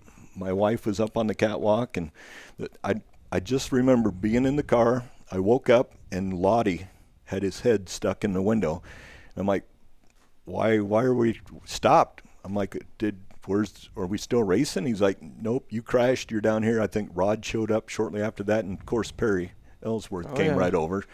He was probably the second one beside Lottie, because Lottie was always down there in 3. And I just couldn't figure out why I wasn't able to finish the race, and then figured out that I'd taken a little nap. And so then after that, it was mandatory. So rules and safety stuff was just kind of a second thought back then. So I think Mike Kennedy coined the phrase Cliffy bars. So we had to have bars in our windshield. Now, after that, you couldn't just have the half-inch chicken wire pop riveted to the sheet metal on the car. Wow. And the safety, everything's just evolved. I mean, the cars have evolved. It's been 34 years since that first car in 1992, and I always said that I was not going to be the guy. I didn't want to be the guy that's like, well, back in 1980 when we were doing this, and when people did that when I was 18, and they would be like, back in the 40s, your dad and I'm like, yeah, I don't really care about the 40s, but here I am talking about stuff 40 years ago. Right? Hey, and here we are asking you about it. Yeah, right. Yeah, and pretending to be. We're intrigued. Yeah, you all look engaged. So, no, it's been a fun time. I mean, obviously, life has changed. The people have changed. I've raced with people that aren't here anymore. I think Wayne Larson and Lyle Scandrett were the ones that brought these cars up originally from Arizona and kind of got the class started up here. And it was pretty rudimentary geometry. I think the first cars that I saw had what they call the wiggle stick, like you had on your go-kart. It was just a piece of flat bar welded to the end of a rod, and it had one rod going out to the right front and one going out to the left front. That's when the car turned like you do in the go-kart. And that's how these cars were raced. Oh, yeah. And I think one of the biggest brake rules, you had to have at least one rear brake that worked. Didn't have to have front brakes on it. Didn't have to have two rear brakes on it. Which is weird. Yeah, and they were drum brakes. They were drum brakes at the time. So, Jeez. So yeah, things have really changed. I mean, obviously the cars we have now, the suspension, the shocks are crazy. You know what you can spend on shocks. And everybody's got to change different shocks for different track setup. Back then, I think we had one set of shocks. They were some old Carrera or Pro shocks that barely worked half the time, but it kept the car from bouncing too much. And I'm pretty sure I had a 400-pound right front spring in the car, and now we're running 200-pound right front, left front. Well, I was looking at that picture, Cliff, and it's like the coilovers that you guys used back then were like bigger, way bigger than what we're using now. Right. What you guys are using now. I got the luxury of racing Mike Kennedy's car. Yep. And I come in and I'm like, I'm going down the little back thing. I'm like trying to shift, and I'm like, because I figured you would be able to feel it or hear it or something. Yep. You can't. Like the shifting is so, and with that so clutch, quick. Yeah. And they're like, no, on that little screen, it'll tell you, and I'm like, and I'm like, look, oh shit, I'm in fourth gear in the pit area. And we get out into the staging area, and the throw on them on the throttles. On Mike's, I make a longer throw so you have a better feel, but Mike's pretty short. Mike's is pretty short. So in my brain, I'm like, oh, it's motorcycle. Yeah. Like it's only that much, but super cool, way up. A lot more flipovers now, though, than back then. Yeah, way too common, unfortunately. There was talk, and this was probably later in the 90s and the 2000s, about giving us a little wider wheelbase and a little longer wheelbase and a little wider track width. And it's just right now you can't change that because there's so many people that have all these cars. You couldn't make that kind of wholesale change. What kind of rear end did you guys run then? So same quick change? Nope, it was the Toyota. So Toyota made like a Ford 9-inch, so it was a front drop, and you could get the 8-bolt or the 10-bolt, and you could get like 5 different gear sets with that. So it was just like having a Ford 9-inch in your car. The only problem is you have cage all around it. So it took longer to change one of our front loader rear ends than it would for a Ford 9-inch because of that. Okay, so with that, so the motor or the transmission is the same as what's in a bike. Yep. There's a coupler that you buy that you take the sprocket off and you bolt it on, and it's got the 4-bolt flange for your U-joint on the drive shaft. So like here's another question. I think a lot of people, you can turn them things like 13, 14,000. Our rev limiter is set to 15,000. Okay. So how often did you actually have to change the gear, like to go from Marshalltown to Boone? Do you change the gear, or do you just do with the gear shift? We do change the gear with this because it's the winter's quick change. Right. So we do change the gear. We had been running the same gear, but then we figured we would go a little bit. It's 1/10 of a point lower at Boone just to try to get a little more pull off the bottom. But with the old Toyota stuff, it was so hard to change the gear. We didn't change the rear end gear, and usually if you change the gear in the transmission, it's too big a jump between. So okay. Yep. So we've got gear charts that are just stupid as far as trying to figure out exactly where you want to be with what gear, what your final drive needs to be. So what are you looking to turn that race car on a typical night? I mean, are you turning it 10,000, or is it, are you like 13 or 14,000? We're 15 when we hit really? When we hit the corner. Ideally, if you watch any of the YouTube videos, I've got lights that come on. You can program the dash inside the car, and I've got lights that come on. I think 14.5 is the first set of lights that come on, and 15 is the white light. So if you ever watch any of the videos, that's basically when he's lifting or braking to set the car to get into the corner. So ideally, and of course, like say, you've seen some of all the classes are on the chip, right? And we're no different. There's guys that turn them tighter than us, but we're trying to get through a season without blowing one up. So, Garrett, how do you work with this smart man? Is it tough for you to, like, because he's got lights to tell you, okay, bud, we're at 14,000, we're gonna go up to 15 here in a minute. Like, that's pretty cool. That whole, if nobody's ever seen the cluster for a Mod Lite, stop by one of these guys' pits, seriously, because it's a really cool thing, actually. Like, being able to sit, I tell everybody, like, the cockpits are the same size as a big car. Yeah. Like, and people can't fathom that. And I'm like, we built one car. We built that Will's car. Oh, yeah. Yep. Will Noble's car. Yep. And I'm like, when we were building it, I'm like, man, this is like a little Tinka Tonka. Like, it's just it's the same stuff, but it's just smaller. Yeah. Do you back then, you talked about how unrigid the race car is, how much has that evolved now? I think there's just so much with the bars. We've got different bar angles. Everybody's changing their bar angles. You're changing your roll center by moving your A-arms up and down on the front. So there's just so many things that you can adjust now that we really, back in the day, didn't even consider. The shocks on the cars, the shock mounts were just hard welded. I mean, you just had your shock mounts up there.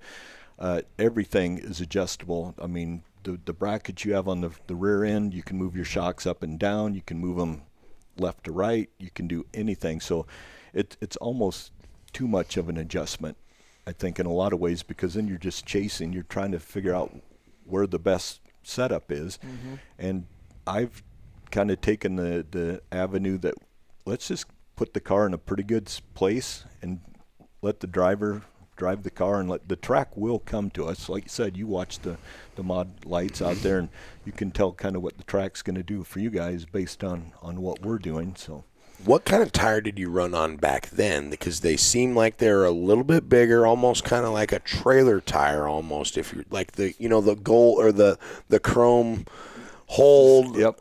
So I think it was whatever Bergdorf's had for sale, because Bergdorf's and Ames, there was no real wheel dealer, wheel-wise, but tire-wise, it was mandatory we had to run McCreary's. Oh. And we did finally get, I think Lottie lightened up a little bit to where we could cut out the wear blocks. But we couldn't open up the tire. We couldn't sipe the tire. We couldn't sand or grind the Whoever tire. would have known that the Mod Lites started out grooving tires before any of the big cars. And we could, but all we could do was just groove out the block. So if you walked by, a lot of times you're in the pits right now, you see all the long strips of rubber. All you'd see by our pits is just little Z, because you would cut out like an inch and a half of the wear block. Yep. And that's all that you would cut out, and you couldn't do anything else to help the tire. We talk about how the Mod Lites get a real tire, a real rubber tire, and we've talked about a couple of times how those tires could, like, if you're easy on them, they could last you 10 nights or more. Yep. Is that true? That is true. And if you're not, now we can run softs and mediums. What? Yeah, we've got compounds. I mean, So what? So yeah, we've got some options, and we can cut them, we can sipe them, we can do some work to the tires. We're not stuck with whatever came out of the tire press. So we've got option. We can run 205s, 215s, and 235s. So if you want to run a really wide tire, nobody has really experimented with that too much, but it seems like the 205s for the 3 spots in the car and the 215s on the right rear. And we typically run a medium because I'm too cheap to buy soft tires and burn them off every week. Now, how long will a soft tire last? I don't know. I've never tried one. Have you? Has Garrett, anybody you know? I think you need to try a soft tire, bud. I think be you time. need to try a soft tire. I don't know if you need to get a paper route. I think soft so. tire, or maybe I don't know if your mom's favorite or dad's favorite, but you need to schmooze one of them for a soft tire. I think that right rear, especially at the Marshalltown Speedway. We did have a sponsorship deal drawn up here. Did you? Send we were that looking on at over here. Logue Fabrication. Right. Slid that paper right over to him. He did nonchalantly. That was do pretty You good. guys didn't see me before the show started. I snuck that sponsorship contract in there. So. Well, I heard you got a call from your lawyer. I didn't want to tell Jonathan. Right. He was, I didn't want to make him worried. It's got to be all up and up. So. Absolutely. Yes. I do want to tell you, you are the first. I didn't go to my first race till '96. This was the first year I ever went. But you hold the distinction for me. You are the first person I ever saw go from dead last to the win, and I saw you do it twice. But you're not telling the rest of the people there were like 6 cars. I don't need to tell them that, and that's not true. He gets on these fanboy moments, Yeah. Cliff. Just let me tell my memory. yeah, he gets all. That white and blue 4. That little arm pump. Yeah. That thing, it was sharp. It was always clean. It always looked like it was brand new. And I only went to Stewart, but seriously, I watched you go through, just knife through traffic like it was nothing. And I'm like, I don't know what this guy's got going on, but it's different than what everybody else is doing. It was that trailing arms I was telling you about earlier. I don't know. Stewart was always really good to me. I mean, I enjoyed the track. It was a long drive. It was a Sunday night. And Mick back then was the promoter, and he was really good about letting us get out of there pretty early. There were nights that we kind of hung out with the Ron Little bunch and Don Portwine and some of those guys, and probably stayed a little bit too long for a Sunday night to get up on Monday. So they knew how to have a good time. They had a really good time, You but bet. we tried to avoid that so we could get home and get to work the next day. So Sure. Jonathan's trying to see if Andy's got pants on up there. I think he does. I mean, the 127. he left his purse in the trailer. Did you see that? The thing just flopped right off of there. It took off like Andy's pants. Gosh, dang. But Stewart was good to you. Stewart was good to me. And a thing that we talked about a little bit before we got on, Des Moines. Des Moines, yep. Driver's dream race. How fast do you think you guys were going down around Des Moines? I don't know, because Over 100. We had to be close to 100. So this one was 2001. Does that sound right? Yeah, that's the driver's dream race that year, and I had the wrong gear in, but it worked out well. I probably should have run a little bit higher gear, but yeah, that was basically the Pass wife. it over here, bud. The wife and I had been dating for a year at that point. Okay, so we're starting to date ourselves now. Yeah, yep. So no, She loved the mullet too, huh? she did.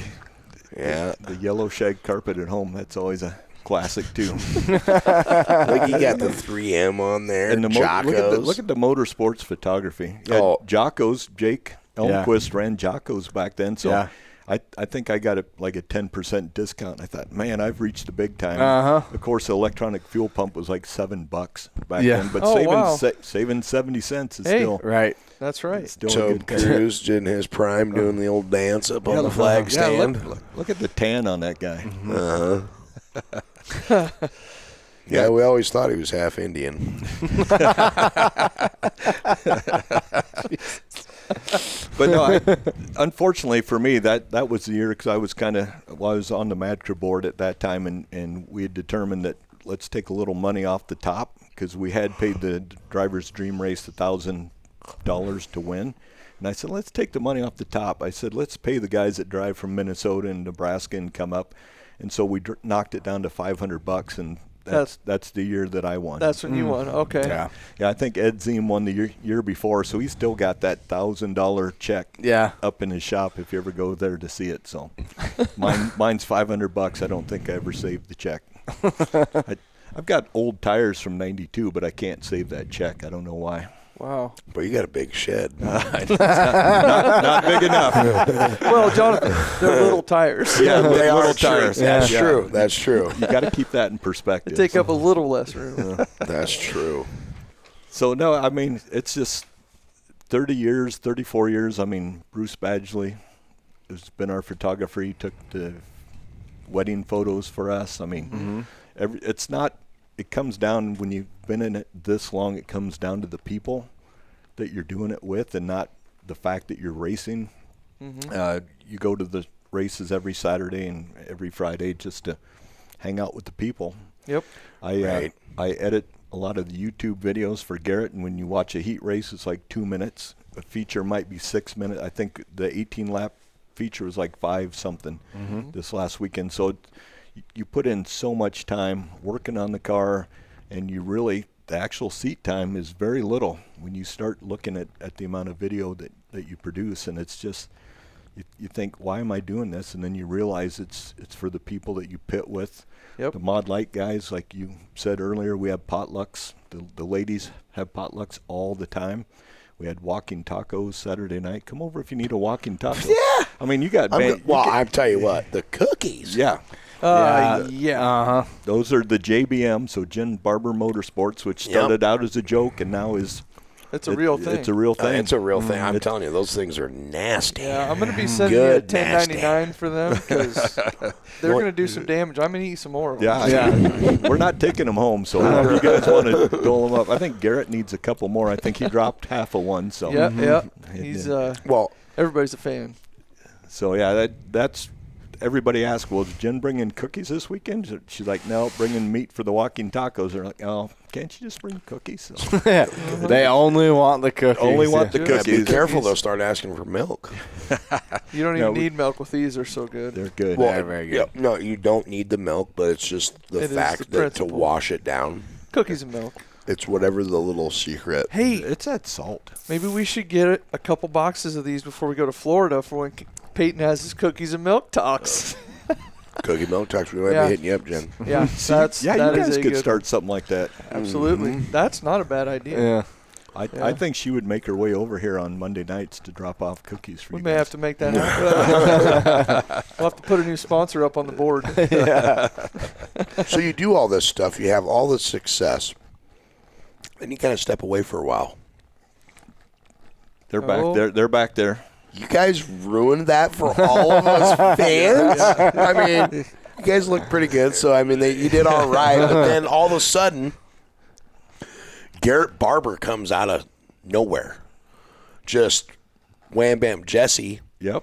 is like, "Did you see?" I'm like, "Yeah, bud, I seen it." And I got a little bit of shit because Jason, I like when we were talking about who was your favorite Mod Lite driver, right? And Brian Ziem's like, "Bud, you're not even going to mention my dad or Cliff Barber." And I'm like, I forgot. I'm sorry.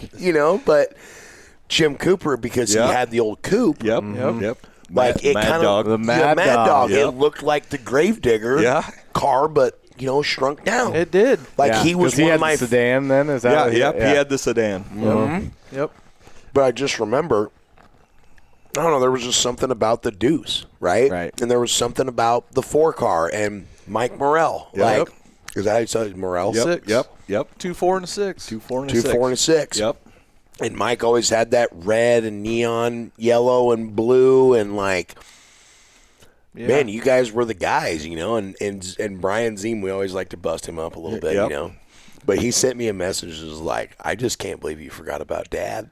And I felt so bad because Jane used to come out to Harris. Yep. And, man, I mean, she had every note, measurement to the T. And I just got such a kick out of it because she'd talk to Roach, and she would be like, she's real small. yeah. And she'd be like, looking like this through her glasses, and Roach is like 6'8". I remember him. He'd have the old Walmart cutoffs on with the frickin' scrunch boot on. It's like I just got such a kick. But those your guys' bodies looked phenomenal. Mm-hmm. So a lot of memory because that was when him and I were up in the grandstands when you were out there ripping and kicking ass. We didn't know how cool your mullet was then, but we knew. Yeah, how I know. fast. I definitely underappreciated. We that. knew. Yeah, we knew how fast. Now your as a car 30, was. now as a 38-year-old man, I very much appreciate those photos you brought in. So Yeah. So Ben George just texted me. Oh, no. I told him I was going to read this in front of everybody. He we said, don't even need the lid, do we? No. No. All right. He said, my first race ever in a Mod Lite, I show up to Marshalltown, park next to Big Sexy, and I'm telling him I grew up watching my dad race in the grandstands, and the white and blue number 4 was my favorite Dwarf Car. He says, let's go 3 trailers over and meet the guy. I'll never forget it. So That's pretty cool. yeah. Very so cool. Ben, he's told me that before, that you were his favorite. And I've heard that from a lot of people. I mean, but it was hard to get that. Like I said, when you showed up, the thing looked brand new every time. And that blue 4 stuck out. And not to mention, you just drove to the front almost every week, too. So that made it a lot easier. Well, and I didn't want to be one of those guys that win and everybody hates because you're always winning. So I think I had a pretty good. He'd sandbag every once in a I while. would. So, no, I still do. I still try to help people out. I mean, I want people to do well. I want people to have their cars set up because they're racing with my car, and I don't want them to be squirrels all over the place. So the more you can help them be consistent in the corner or get down the straightaway. I mean, I'm not the setup guy. I would give that to Randy Bryan, but I can get a car pretty close to where you can drive it to the front if you need to. But just be predictable. And so I was always trying to help people. I still build parts for many of the Dwarf Mod Lights, I guess, nowadays. Well, and like that group, we've talked about it before. Like that group of guys seems to be like the closest, more close knit. Right? Obviously, it's kind of a smaller niche group, I guess you could call it. Because they're small cars. right. Smaller group. Yeah, but you know what I mean? Like, Yeah. Like, it seems like anybody that wins a race mentions Cliff or Randy or somebody that has helped them along the way or is still helping them, and that's really, really cool. Like I said, you guys do the Mad Crit deal, the potlucks, like, and I mean we're pretty consistent at high 20s, low 30s now, right? As far as cars go. It wasn't that long ago we were in the teens. Yeah, and right. It's been picking up steadily, and I mean I would attribute that to the closeness of all you guys. But then I'm not going to say I don't like the word affordability because racing it's not a part of it. Yep. But it allows you guys to come together and go out and have fun. Yeah, sometimes you have some bad stuff happen. You have some guys get upside down or whatever, but you also have some damn good racing going on. Yeah. And getting to watch your son, go out. And you watched him from a different perspective on Saturday. A little bit different. I didn't get to see much of him. I did see him when he went around the pace truck. I'm like, I'm not sure where he's going, but I did see him when he came back to get in line, but that's the only 2 times I saw him. I was looking at Logan and I was like, the hell's going on over here? He just taking an extra hot lap. Yeah. I think he thought he deserved it, but no, I mean, yeah, they rained out Friday. We didn't go over Friday. It was the wife and I were going to do a date night. And so it rained out Friday, and all of them, the Mod Lite guys, ended up at Applebee's over there, and they're all, I don't know, I guess they have like all you can eat wings and riblets and whatever. So you can imagine what Applebee's thought when all these race car drivers come in and they're all ordering that. I guess the ladies didn't order that, but pretty much all the drivers ordered that. All the people looked at him weird too, because every time somebody walked in, they all went like, "Hey!" It's like the secret handshake or the secret wave. So that's my. You can't question. sit here unless you know the wave. What did you think about the finger wave, like back in the day, like when they said that you were supposed to wave like this, or do you know who started it? I don't know how it started. I think it came up from Arizona when the cars came up. And I thought it was kind of funny when you were kind of promoting it here on your show. Yeah, I think it's great. Yeah, and Garrett hopped right on the bandwagon, and so I got YouTube, or I didn't put it on YouTube. I cut that part out because people don't want to watch him waving at the crowd. So, but no, going down the front stretch, he's got the little finger wave. So he's. Well, I noticed too, like some of the new guys, they're like doing the whole lift lid thing, and I'm like, guys, come on, like sticking your arm out the thing and doing this is way cooler than doing the lid lift or whatever they're calling it. Lift the lid and then get your hand out there and do that. I mean, you There could, you go. right? That Get one trapped. You're like, yeah. That'll happen to Ben George. Yeah. Wow, John Brantham, because his arm's that's true. about 9 foot long. Well, but then he could just take his other one out and just Well, pull it I'm back just in. saying, back in the day, like every one of them did that. Yeah. That was like the thing. Like everybody's, stuck their finger out there, and I'm down on the fence. Like, I was excited about it. You know what I mean? So to like when I seen a couple guys doing that, I'm like, man, that's Gotta like bring it back. Yeah, Yes. like that's, and then everybody kind of like went with it, and then there's still guys doing it. And Jerry, one of my favorite things about Jerry lately is that he does pump the shit out of that. He does. Yep. I mean, he really does. I mean, he tries to get it pumped up. Time to do the finger. He always, Right. first feature of the night, he always works on getting Yes. people on their feet, and then Yes. he brings the finger dance in. Yeah, it is cool. It's like the little hype up to the Yep. start of the features. You got the little guys out there. And then you got somebody like John Brantham step out of it. And it's like, that guy's not so little. In that little car. Holy shit. How in the hell does he get in that thing? Right, but then it's like you forget that their cockpit is the same size. Like I keep saying that because it does not look like Right. they are, does it? I mean, so were they the same size back? Were they a little bit smaller, or is that evolved too? Yeah, that's evolved some because the seat back rule is a little bit different because everything's based off your front spindles, how far back your seat has to be. Right. And so that has increased a little bit, which all that does is take room away from the front side of your rear end. So now your J-bar or your Panhard bar, whichever one you're running, now you got a little bit less room to work with there. So it's kind of a trade-off. Fortunately, guys like me, short legs, long body, I can give up a little bit of that seat room and leg room. So I heard you say that you still build some parts just for some random cars? I is this build, like secret pull bar shit like what you and Ed had going on, or is that only a Garrett thing? No, the whole car. So right now I've got 3 cars: Garrett's car, Grant Anderson's car, and Corey Saunders' car that I've built. So what do you call them? CBR. CBR? CBR race cars. CBR okay, I didn't know racing that. chassis. Yeah. All right. Yeah. All right.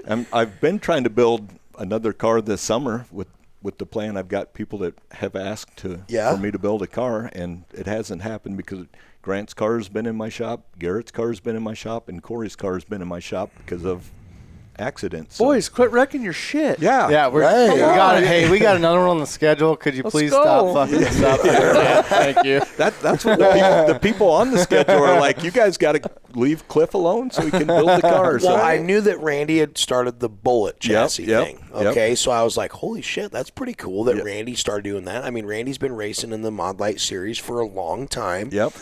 My neighbor was actually on Ron Graham. Okay. Yep. You know Ron. Yep. I know. He lived. Yep. He lived right across the street from my parents' place. He's not nervous no more. So I just know Randy, and so like when he started that bullet deal, I'm like, holy crap! I mean, that's kind of cool. Then I got the opportunity to build. It was just a one-time deal. Like that deal kind of didn't go the way that we all anticipated it to, which I was fine with because it was like, man, we're already super busy and you Mod Lite guys are weird. In a good way. In a good way, yeah. In a good way. Weird in a good way. I'm just saying, like, there's just so much going on with all the tabs and the front suspension stuff, and man, we need to beef this up and we need to do that. And I'm like, this is a lot going on, you know. And I was trying to do it to just see it. Well, it was basically they were going to bring the car to me and have me just weld it together for them. I thought that was kind of what I'd heard. Yeah, Yep. Basically they had all the stuff. They brought it to us. We welded it together, whatever. And then that whole deal just kind of fell apart, which whatever, you know. But it was really cool to build it, but like building the body, like everything's just small, you know. So how long have you been building CBR cars? So actually, Ed's car, the 41 car, 92, was the first car that I built. And we started with the Torgerson chassis. Then I did all the suspension. I probably built, since probably 99 was like one of the first ones I built. A couple pickup trucks. I built John Gardner. I don't know if you guys remember him. Troy Hudson.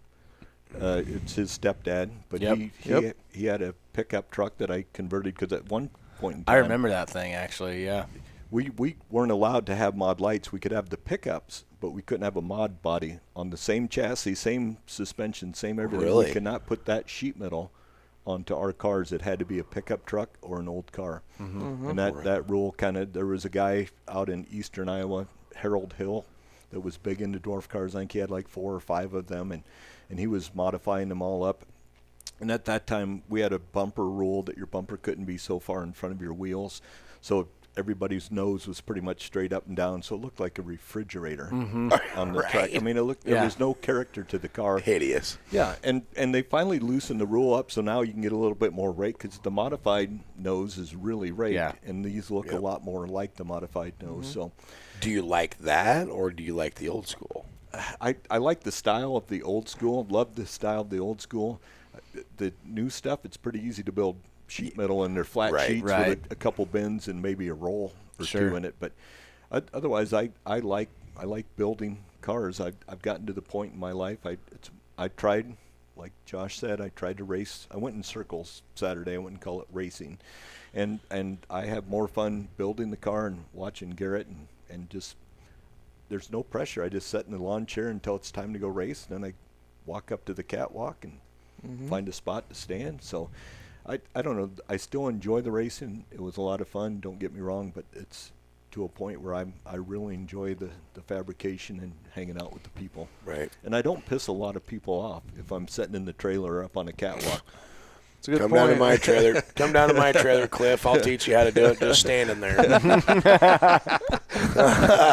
Josh, are you going to ask your question? Well, I have to. Yeah, yes. I mean, you have to. Oh, no. Let's hear it. How'd you get your number?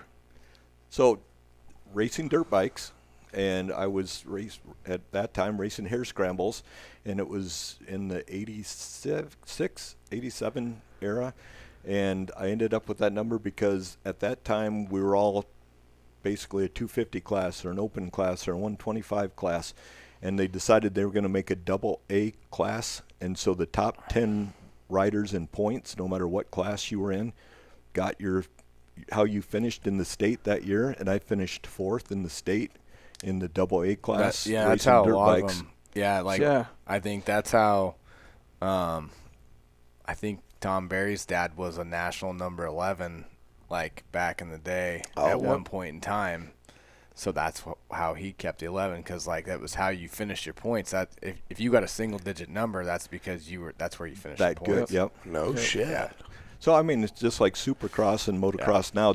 The number 1 plate is reserved for the number 1 finisher. Everybody else can revert back to their old numbers. So, yeah, I've got a lot of old motorcycle racing pictures with the number 4, and I always had a Suzuki. So, I've got like a 1985 Suzuki GS 1150 sitting in the shop.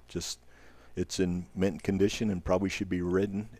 got 13,000. Why don't you write Well, it? get on that thing, brother. Come on. Jen is saying, come on, I want to see Daddy rip that baby again. Yep. Huh? It's been That's nostalgic shit, though. Like, And that's what. both of the kids went, all right. Okay. We're not coming over again on Friday. Well, again, that's the problem with adult children. They don't understand what date night is for us. It's right. different for them. Right. He's got a mullet wig he puts on. Ride through the town, that bad boy. I got my tank top on, wife beater. We're ready to go. Hell yeah. That is awesome. Oh, it's cool that we asked. I talked to you a little bit off air about do you have your helmets and your suits and stuff like that, and just hearing that you have a 1985 Suzuki just sitting there in mint condition tells me that you probably kept all that stuff. My dad's always hounding me about it because he's like, man, when you get my age, he's 60. Yep. He's like, you're going to regret that you don't have that stuff. And thankfully, my grandmother kept like all the paper articles, and he's got most of his suits. He lost some in his firehouse, or in that. We had a house catch on fire and stuff. But man, if you're out there and you're a racer and you're old school or even young school or whatever you are, and you have the ability to keep your stuff, keep it, because like when you get old, I just turned 38 and I think about this shit. Mm-hmm. It's nice to have that stuff. I keep forgetting. I did have Dad's old suit that one day. Yeah. And I took You're it going back. to try it out. You know what I'm saying, though? Yeah. Like My that dad stuff brought is over really a duffel cool. bag from 1989, and it has that suit, that white one that he's holding me in that corner picture. That's the suit that he had he's like, oh, your mom found this in the attic. I'm like, holy shit. It's like a Raymond I put it on, and I'm like, you were the same size as me, brother. I don't know. That's pretty cool. Well, that's the shirt that Natalie's got on right there is an old school That's the one. OG. Yeah. Oh, Yep. yeah. Yep, and that Hell was yeah. kind of the same thing. Jen just found it out laying in a tote out in the shop, and Natalie's like, what are you going to do with that? And I said, I don't know, probably put it back in the tote. She's like, can I have it? So That's awesome. and it's still got the number 10, the Ron Little number 10 patch on Oh, there. yeah. No shit. Yep. Nice. Yeah, when I had Intensity did the shirts for me, and I said, you got to put the 10 on because that was right after Ron had passed. Yep. So I said, that's got to be part of that. So Is it the number 10 or the helmet with the 10? Because they had multiple. It was just the round black Yeah, yeah. with the white 10 on Okay. it. But Yep. What year was it that Ron passed away? 99. 99. That's Yep. Is that? Well, you probably were there that Yeah. night. I was parked right next to him. Yep, and I think I'd gone home and heard later that had happened. So Yep. and I see Lacey and obviously Joe and Mary and now Nate, who's usually out in corner number 2, and Oh yeah.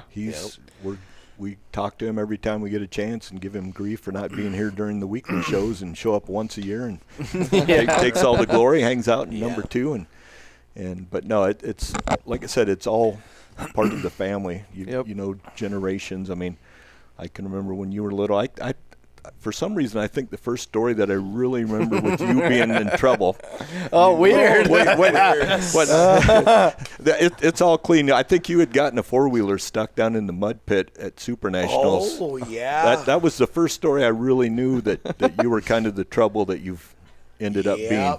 Well, Cliff, they told me that I couldn't do it. Okay? If you tell me that I can't do it, I'm going to do it. Yeah, but it's my understanding you weren't able to. You got about halfway through and left the 4-wheeler. Well, that's because we pulled the fence down. Yeah, because the fence was still hooking the winch onto it. Yep. And then remember Mike Munson? We took his Yeah. pickup down there. Yep. The deal was if I could make it across there, I was going to get a barrel of fuel. Remember? And I backed that sucker up, man, and I hit that thing, and it would just. There was a lot of water in there, dude. A lot of water. And then I was sick for about 2 weeks after that. Oh, I bet. was soaking wet. Boone Lake. Yeah. Oh, And man. no bacteria in there. I'm sure it was fresh It's water. probably Yeah. fine. It's probably fine. I don't know how many campers probably got dumped Yeah. upstream of that back in the day. I don't know if Didn't that. need to know that, Josh. Don't know if that happens anymore. Well, Yeah. I was out there in 2001, the year they got so much rain. Oh. You remember that year? Yeah, I do. 'cause your It dad- flooded that whole. Yes. We were standing in the camper, and Hoosier. Well, I don't know if they'd have been Hoosiers then. They might have been McCreary's. Whatever. Race tires were floating down, and we were grabbing them and throwing them up on top of the camper, and coolers full of beer. There was all kinds of stuff. There was tents. Wild Shit. Yes. I couldn't believe how crazy that was. It was wild. That was a mess. That was a lot of water. I remember one year. It might have been the same year. we were maybe a little older, but same deal where the campground flooded and you could see coolers floating and whatever else. And so Chad Christensen, somebody yelled something at him, and I don't remember what the deal was, but the guy was lipping off to him. So Chad just reaches over and unplugs his camper out and drops it in the water. He's like, plug it back in. Oh, man. But it was like there was coolers floating, lawn chairs floating, like all kinds of stuff. Where that all ends up, the main driveway, and goes into that culvert, there was just collections of coolers and everything that would float just sitting there. It was something. I know we got to go to a break. We need to go to a break, and then we got to come back to. Am I shut off? No, you're like. I'm like I don't know what happened. There you go. I feel like I can't. Your right rear's like lagging back. Yeah, what's there you go. on? You got to adjust. That's better. I still feel like I can't. You got to put some lead in that thing. Get it. Yeah. No, we need to go to a quick break here and thank our great marketing sponsors, and we need to come back because there's some really good Barber questions we're going to ask here in this next segment here.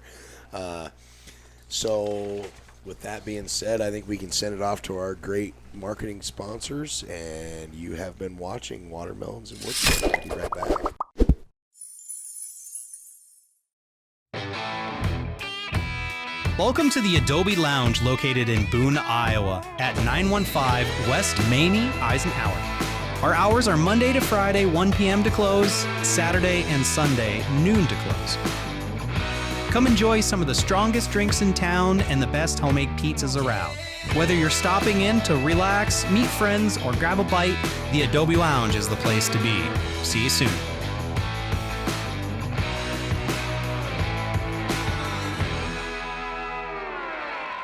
This is Dustin Jarrett, and you are watching the Watermelons and Woodchips podcast with my guys Cody, Josh, and the Bobcat.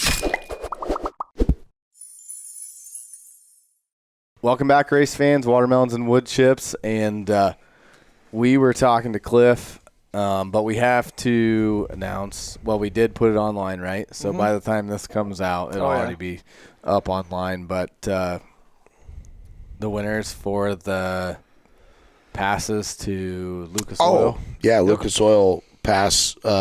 Josh sent me a text message of it. Amber Richards picking up. Right? Is that right? Yeah. Amber Richards. Amber and Wes Richards picking that up, courtesy of the Watermelons and Watermelons Woodchips Logue Fabrication. We did have a couple other people that were drawn, but you weren't subscribed to the page. Yep. If you guys are like a bunch of young kids, you don't listen. All you got to do is read. We learned how to do that in 3rd to 5th grade, maybe a little younger. But it's real simple. We put a post on there.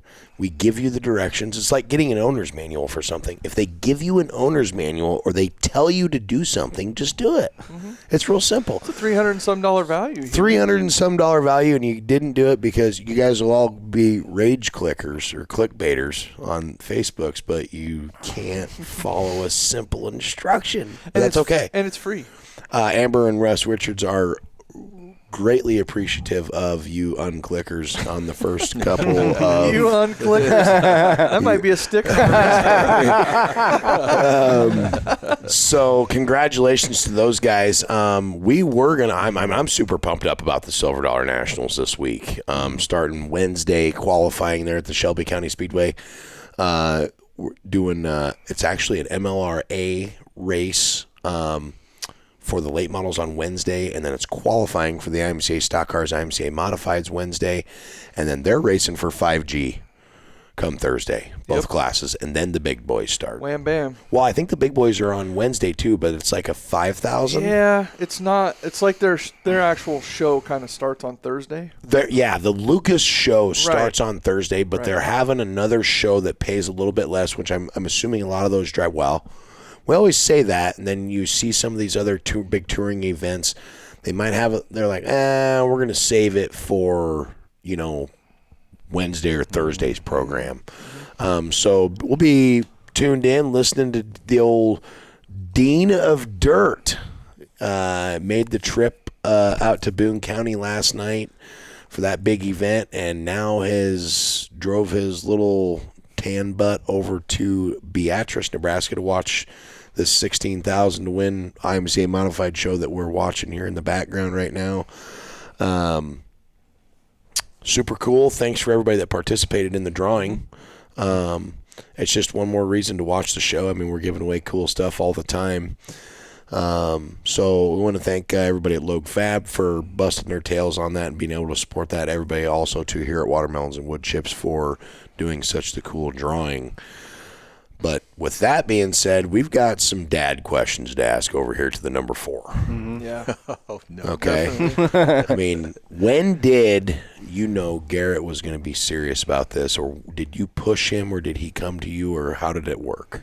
No, it was neither. I think when he was little, he was probably 2 or 3 years old. Everybody's got furniture in their living room. He would get on the footstool, and he had Hot Wheel cars, and he would just roll them back and forth like 6 inches at a time. He would just be like in a trance, watching the tires, wheels go around on the Hot Wheels. And he would get I had cardboard pieces in the shop from boxes, and he would draw up racetracks, and he'd draw fans in the stands on these just 2-dimensional with the Sharpie. And so I knew that he was really into it. Then he started watching some of the NASCAR races as he got older. And as he was growing up, I really didn't have a car, wasn't really around. I sold the car, I think, when he was 4 or 5, just before he started school, I think. So I didn't have a car. He didn't grow up around a race car at that time. But he knew that I was going to Super Nationals and working, so he kind of knew of the races there. But he would know all the NASCAR drivers' names. He would know the guys that are like not qualifying. I'm like, how do you remember these guys? Proud dad moment right there, bud. So way to be on top of that one. I can't remember what I had for lunch, and he can tell you NASCAR drivers from the 70s that I've probably never heard of either. But I don't know. He's just always been involved, wanted to be around races, and then we've started going. Obviously, we've got a newspaper article from when he would sit in the stands with his mom, and Natalie and Garrett would both have their earmuffs on, and Mom was pretty rigid about that. If you're taking them off, you're not going to the races. So we started going to the races when they were little just to watch, and obviously I was working. I was good friends with Perry Ellsworth out in the track, so I knew a lot of the people. Nathan Friel, our families go back to the 50s. So Nathan's the water truck guy. Yeah. Mm-hmm. Just so everybody knows, Nate, the water truck man. Yeah. So I knew everybody there, so that's kind of how I started going back. I became good friends with Ron Bragg. He was the guy let the cars onto the track at the time. So I was always there, and then he was wanting to tag along, and then Jen would go over with the kids and then leave early because it was their bedtime. And I don't know, we started talking more seriously about it so I ended up with cancer in 2022, and I had enough tubing on the ground in the shop, taking up space in the shop to build another race car. And I thought, I guess I just as well make something of this. I got a second chance. I'm cancer free. So I thought I'm going to make something. Well, congratulations, first of all. Yeah, That's thank a you. very, very awesome thing to hear. We're glad that you got remission, or however the hell, is that how you say it? They call it NED. So it's no evidence of disease. Oh. So I'd never heard it until I went through it either. So I got to ring the gong. It's the best net I've ever heard. Best net ever, yep. Yeah. Right. So I thought, I get a second chance, and I'll build it. I've got all the tubing. I've got this car is 3-dimensionally on the computer, so I can rotate it. He talks about Garrett rolling the wheels and stuff. Yeah. I don't know where I started right here. Okay, I'm just saying. Anyway, sorry, I just had to bring that up. So no, I just started building a car, and it worked out that he was at the age where he was wanting to drive, and I'm like, you always are a little skeptical whether he's really going to be serious about it or if it's just a novelty thing, and how serious he wants to help. We did have that father-son conversation about if you're going to be driving it, you're going to be wrecking it, you're going to have to help, and not just sitting out I've got 2 very nice recliners in the shop and a big screen TV, and he spends some time on that. And we had that conversation. I'm like, you're not going to just sit out here and watch me work on the car. I'll do it. I'll get it built, and then you're going to help with the maintenance on the car. So, so yeah, it all started after that, and I just built the car, and then he was wanting to go for the IMCA National Rookie Points, and he could only run, I think, 10 races at the time, and that was, 2 years ago? And so we ran those 10 races, 9 races I think we ended up with. And then I raced the car after that, and then he drove it last year and ended up qualifying for the A main for the Super Nationals. Which is something that you didn't get to do. No, I don't have that helmet. That is not my helmet. Yeah, and I never did. You're right. Go ahead. I mean, I'm just throwing that out there. Garrett's got one on you, okay? He does. And so, like, when did you know, like, okay, I think we got a driver here? I mean, was it the moment that he picks up one of these hot rods, one of these cool, like, there aren't very many of these for the mod lights. Like, this is a cool thing.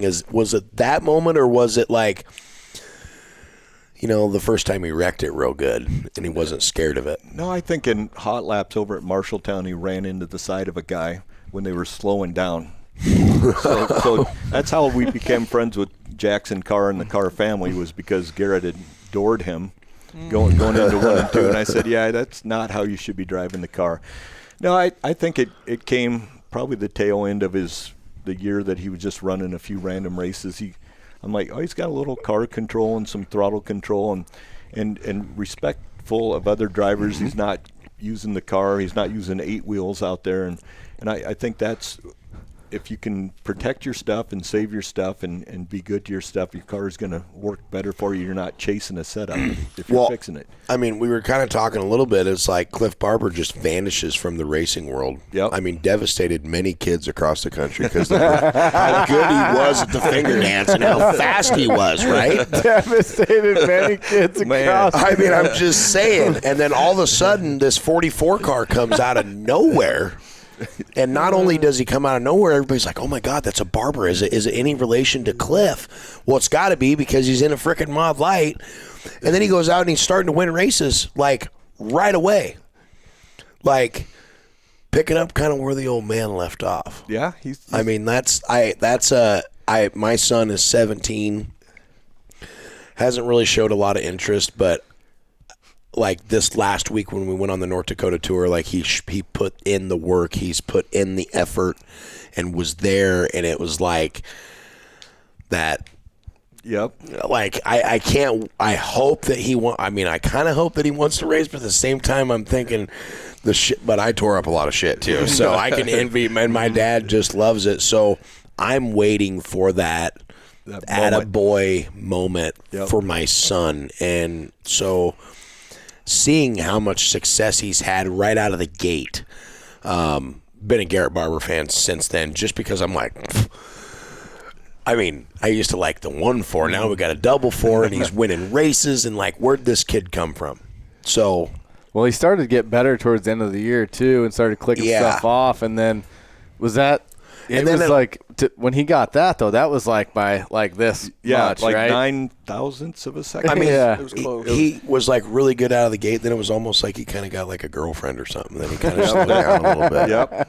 That's this year's excuse. Is that what it is? Yeah. Well, don't worry, I'll send you an email about how to handle that later. But it is funny though, because he won 3 races at the end of the year, and I'm pretty sure he only led 1 lap of each of those races. Mm-hmm. Then he gets to start on the pole, I guess, for the topless race, and we've got fuel issues, so he led more laps in a race that he finished like, I don't know, 4th, 5th. I can't remember what he actually finished. So that the laps that he's led doesn't equate to the wins that he's had. So. Well, that's another thing that you got to put on your checklist that Dad didn't get to. You went topless. Yeah, that's true. I mean, that was super cool that you guys got together and did that, just because the Mod Lights have kind of evolved into the mini modifieds, right? And that's like a topless thing, and I thought it was really cool that Chris was okay with you guys doing that, just because I had said something to Brett about doing a topless stock car race. Oh, just because, if they're doing topless mods, I mean, there are open wheels. Let's give us fender guys some open roof. And then I'm like, well, it'd be kind of hard, and it'd look really weird because it'd be hard because your quarter panels and stuff, attached to the roof versus. I think you should just go doorless. Doorless? Yes, just doorless. Well, if the cockpits weren't completely enclosed like they used to be, it'd be way cooler because you could see our legs and shit. Like, that was one of the coolest things when the doors got ripped off all back closed, in the day. Yeah, exactly. That is way different. We wouldn't be wearing shorts, but we would definitely be seeing the race pants. So I do think, since we're talking about the topless, we need to get. It's not the twin topless if we're going to do this next year, right? Yeah, it's got to be the triple topless. Absolutely. Beezy or Chris Burke, I think he's already on it. He's got the triple threat going on. And I watched your episode after you drove Mike's car. Yeah. And I think Chris was on, I don't know, that episode or one after that. So I'd almost gone over to his pit to say, Chris, you just need to hop in Garrett's car and hot lap it because have the same experience that you had. So this is an open invitation to Chris to come hot lap. Oh, there you go. Hot lap Garrett's car some night. So. CB I envy 12 and a half. I envy Chris getting called out by Cliff Barber on episode 43. Come on, that's going to hit the papers tomorrow morning, folks. Stay tuned for that one. Holy moly. CB 12 and a half. That's right. I love it. Cliff, I gotta ask you, this has stuck in my mind for a while. I saw a big change in the Dwarf Cars when Troy Hudson, you said his name here a little bit ago. Yep. When he jumped out of, I think he was in a hobby stock. He may have done a little sport mod racing. He did sport mod racing too, yeah. But then when he got in the Dwarf Cars and then they started to become the Mod Lights, that's about, to me, when that thing evolved. Do you know what was going on? He won everything there was to win. He did. I mean, and he had a really good car and a well-built motor. So, I mean, kudos to him. He did everything right. Everything worked well for them. Well, it had to be the car builder, right? Because didn't you build that car? No, I didn't. I built his brother-in-law or his stepbrother's car. Okay. So, Okay. So, no, never mind. I can't take credit or blame for either one. So, no, I don't know. It seemed like it did kind of take off after that. I don't know if that had an effect. It may or may not. Well, it probably just like we talk about sometimes. It's all ships rise with the tide. Yep. I mean, he was so much faster than everybody for that stint, or whatever you want to call it. Like, I think it just forced everybody to get faster too. Well, you didn't see those cars pulling the left front up. Yep. And Troy came out and he was looking like John Logue miniature. I mean, that thing. There's times I'm like, dang, he's going to flip that thing. He's so far up in the air, but he was gripped up. Yeah. But that's also when they started tumbling a little bit more, too. They were getting a little bit more, getting tipsy. On the right rear farther than anybody else. Yeah, because what does Jerry say about the inertia winning out, the force of inertia winning out over the force of gravity? And that's when you start to get up and your roll center gets higher. I mean, absolutely, your center of gravity. So you're fighting the center of gravity versus your roll center, and it's a fine line. Yeah. I mean, you want to be right on the edge. You want to get, like you said, gripped up as much as you can, but you can't go too far and go over. But you should also know that you know what you're talking about. Jerry does not. He just has that written down, and he says it really well. He does say. I mean, he does have a lot of believers. Yeah. I'm just kidding, Jerry. Don't get mad. but and from a physics standpoint, the inertia does win over on. So I've got to give him that one. Yep. So. Yep. But no, it's I don't know. It seemed like I think Andy Henniger, there were a couple of Hennigers. Oh man, I forgot that name. And those guys, they were Andy and Tim, right? Yeah, Tim. Yep. Yeah. And they were all and they were all in on this thing. So I mean, they were working on the car setups and again, we all had to rise up with to meet where they were at to be competitive with them and I think it's worked out for the class as a whole. Yeah. You look now, we get 25 to 32. We were missing like 5 cars last weekend that are here on a regular night. Mike Kennedy was gone. the Hartleys were gone. So we missed, and Carr was gone. So we missed several cars, and we were still at 30 cars for this weekend. Which is great. Yeah. Yeah. It's awesome. We talked about here a couple of times just how big the Super Nationals is getting. Yep. You know, I mean, I know that they run these mod lights in other parts of the country. It'd be really cool to get them guys to come out to Super Nationals, maybe break that 100 car mark. Mm-hmm. Yep. That's what we're shooting. That's what we're hoping to get this year. Right. Yeah. And we've got it's I guess there's a movement with almost everybody that wants a race. People move here. You got Chaz Baca that comes in. You've got Fitz coming in. They're coming from all over the country to race with us. Well, now we've got some of the Benders. There's a daughter or a wife and husband that are going to move out here to race with us. Really? Yeah. They're going to. I'm not sure what the timing is, but they're coming out soon. They heard about all the cookies and crock pot cooksacks down there. We're coming there just for the food. Yeah. Okay. That's Bobcat's coming over for the cookouts next time. I'm going to be coming over. If there's cookies like that and shit over there, I mean, everybody's like, he really got a mod like. God, now we got to be around him. Nope, just going over to CBR over there for a taco and a quick drink. I mean, you did hot lap Kennedy's car, so he's kind of an institution also. Yeah. I felt like when I was over there, everybody was like, "What's he doing?" And then I'm like, He's in our world. I get in there and I'm like, man, I mean, Mike's a big boy. Yeah, Mike's a big boy. So I'm like, I better really tighten these belts down because this seat's a little big for an old Bobcat. But You hadn't had that feeling before, had you? easy. No, God. your current seat is getting bigger. Oh, yeah. See? Yeah, it is. Yeah. You've stretched it out. Now you got to pull it back in. Well, when the doctor basically says that you're a fat ass without actually saying it, and it's the first time you meet this gal, you listen. Okay. Well, my other one retired.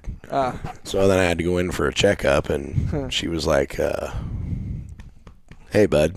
I'm like, back it down. So you're almost to the age. Does she have small fingers? No, I checked those out, though. I was like, Yeah, you're going to need to know that information. Just yeah, so you know. gee, Make thanks, note of Josh. that. Yeah, okay, boys. I'm glad you guys remember that so well.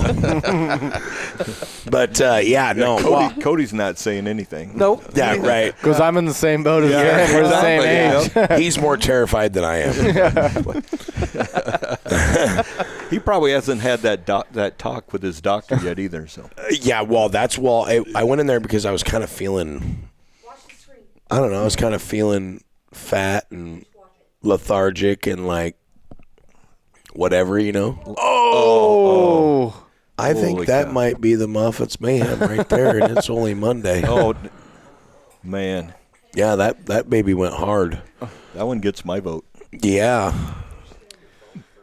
I see they're all stopped. Yeah, that one's a little behind, so I get to watch it here in a second, I think. That one's ahead What's of ahead? this Ah, one. shit. But yeah, I basically just thought I was like maybe my dad's diabetic. Sure. And so I hadn't, we're all stubborn about going to the doctor, and so finally I'm like, man, I'm just kind of feeling like crap. And so I went to the doctor, and she basically, like I said, and so I'm like, okay. She's like, well, just imagine, go home and pick up a 40-pound sandbag and just carry that around with you. And I'm like, No. I'm like, okay, I don't want to tell you that you're right, but you're right, So really just kind of locked in, and that picture right there. Yep. Look at the See my gobbler? See my gobbler, dude? I mean, you see it? But it's like I was 253.6 4 months ago. And basically just cut my sugars. There it is. Other than tonight. I've had more sugar tonight than I've had in the last month. It's okay. They're really good. I'll sacrifice for that. It's okay. I'm going to feel like shit tomorrow morning or maybe even later yet, but those cookies are badass. Maybe you won't because they're that good. No, I can already feel. It's just like, I don't know. It's sugar. weird. Like, it's been very weird because I've always ate, like, I used to be a awesome, like a Tonka crane operator. I'd get all torched and get relaxed in bed, and I'd be like, this is my bed. I'd be like, with like popcorn and chips or whatever, And so Or Monica's cheese chips. cheesies. Cheesies, Yeah. yeah. So I just kind of quit we just quit doing all that kind of crap and cut out a lot of sugars. And Where are you at today? right now I weigh 203.1. That's 50 pounds, brother. Lost 50 pounds, yeah. Congratulations. And just all diet. All diet, yeah. Nice. The only workout I do, we can't talk about it. Okay. She's blushing. Cliff. No, she's not. This is why I like Cliff. He just fires one in there just real quick, you know. But Throw a slow Yeah, one I across just- the plate. I'm going to hit it. you're right. I love it. So yeah, I do need to, you know, I feel a lot better. I mean, it's just crazy how much better a guy feels, you know. So it's like all last week when it was super hot and everything too, you know, we weren't sweating. Yep. You know, I just feel a lot better. So, and I thought, man, if I want to be around and I don't want to be a diabetic, Yeah. Yep. you know, not that being a diabetic's bad. I hate needles, so I don't want to really do the old insulin thing or anything like that. So, If you can avoid it, avoid it. right. Well, and then it's like, you know, you talk about your little hap deal, like it just kind of happened out of the blue, right? I mean, I didn't feel bad. I didn't feel anything. you just never know. Yeah. So, and my kids, you know, I kind of love my kids. Kind of and- important. Yeah. Right. Kind of want to And be around for them. my daughter's only 14, you know, and I'll be honest, I really want to kick them out of the house so I can be an empty nester. They'll And, come back. They'll come I back. know that. Yeah. That'll happen fast enough. Well, what I don't get is it's like, I don't know, when I was growing up, as soon as I graduated high school, I'm like, See ya. see ya. I am out of here. I hate my parents' rules. And I can sit on the couch in my underwear, man, without having my mom come down, and, you know, or whatever. You know what I mean? Yep. The only thing that sucked is I couldn't go to the refrigerator and get all the really good stuff that mom was buying to cook for dad and the family or whatever, you know. I was fending for myself, but McDonald's got a lot of my money back. I'm still really bad at. I'm like an ice cream fiend. Oh, yeah. Dude, I'm telling So you. like at night, Dude, you guys I'll never said a sit- word. I will sit and just About ham. your ice cream, I can't even talk about it because I would have been driving down and getting me a bowl. Hot dog, glizzy, ice Oh, cream. yeah. Did you see that? Yeah, I did. I don't know how I feel about it. I don't know how I feel about You it. haven't tried it I ate yet? a pint of it. You did? I ate a pint of it. I guess we know how you feel. My reward for hitting 100 pounds down. Which, congratulations. congratulations. I mean, a lot of people know. See, you were, I mean, I just thought that you were just, That was 331. That was Right. 12 years ago. So I can't It's even been a hell of a imagine you that process. big. yeah, I got pictures. It's pretty scary, but yeah, my reward for that was a pint of ice cream that I don't know how I felt about it either, but yeah, hot dogs. was it good? It was good. Brioche bun pieces and ketchup spiced caramel mixed with vanilla Brother, ice I cream. do not know. I mean, I love ice cream, right? But I don't. I'm telling you what. I don't know if I could do it. I'm It's telling like, you. remember when they came out with green ketchup? Oh yeah. Yes. Yeah. I couldn't eat it. Horrible. Tastes I could just the not. same, but I it couldn't looks- eat it. Yeah. It looked like baby shit. I couldn't do it. I'm sorry. No, that was that was. But yes, I'm with you with the ice cream. That was Yeah, back I in the just day. I have because I go to the gym probably 3 or 4 times a week and just if I miss a day I get like jittery, you know. But like it's probably because I'm eating so much freaking ice cream at night. Yeah. You know, just I don't know. It is the nighttime. I believe the nighttime. That's the worst Is for you the guys. worst. That's the diabetic killer right there. Yep. Eating that shit and then letting it sit in your gut all night. Yep. But I do want to ask you, not like I don't want to pry too much. And if you don't want to talk about it, it's up to you. But is there something to be learned? Like, did you said you didn't notice anything? They just caught it. But yeah, we'll talk off the air on this one. Just Sure. it's more kid friendly. Sure. But Right. but yeah, so we'll discuss that off the air. Yeah. Okay. And Yeah. it's nothing secret. It's just But Wow. yeah. So good. It's a good thing. Right. it's a really good thing. Yeah. Yeah. It kind of goes back to date night, and we'll leave it at that. I heard it here first. We heard it here first. And watermelons and Woodchips. So we're going to go into what is the proudest moment of being the car owner of that number 44 over there. You know, what is, what's your proudest moment for Garrett to date, and what is the biggest sacrifice as a racing dad that is one that you're like, man, I really like it, or man, this really pisses me off? Yeah, I think the proudest moment was I was sitting down on Perry Ellsworth's four-wheeler when he was racing the A-Feature qualifier, for the qualifier for the A-Feature. For the Super Nationals. Yeah, for Super Nationals. It's rookie year. I don't know how many races you had under your belt at the time. And I looked up at the board. I'm like, 44 is in second place. I'm like, sweet. So I got off the four-wheeler and started walking. Yes, because I remember you missed the finish, right? Yeah, because I got off the four-wheeler. Yeah. I was walking over to the inspection just to say, hey, good job on your second place finish. And then somebody said something to me like, I'm like, well, we're okay with second. And I don't know, maybe it was even you said pointed up to the board, and his number was in the top of the board. I'm like, there's no way that just happened, because Keltner had a great lead on him and got underneath him coming off of four and got the lead by 9,000ths of a second. So, and I think it's funny because my wife will replay that moment all the time, because I think Jerry had said, and Dan Keltner takes the, oh no, it's Garrett Barber for the win. And so I can't quote it as well as she can, but no, that's probably the most proud moment that I had. I mean, going down there and he's got the Nick ring on and the Casey's hat and got it. Well, it was the first time for the family, right? As far as they didn't have this when you were racing. That's right. So like that, I've been in that position, and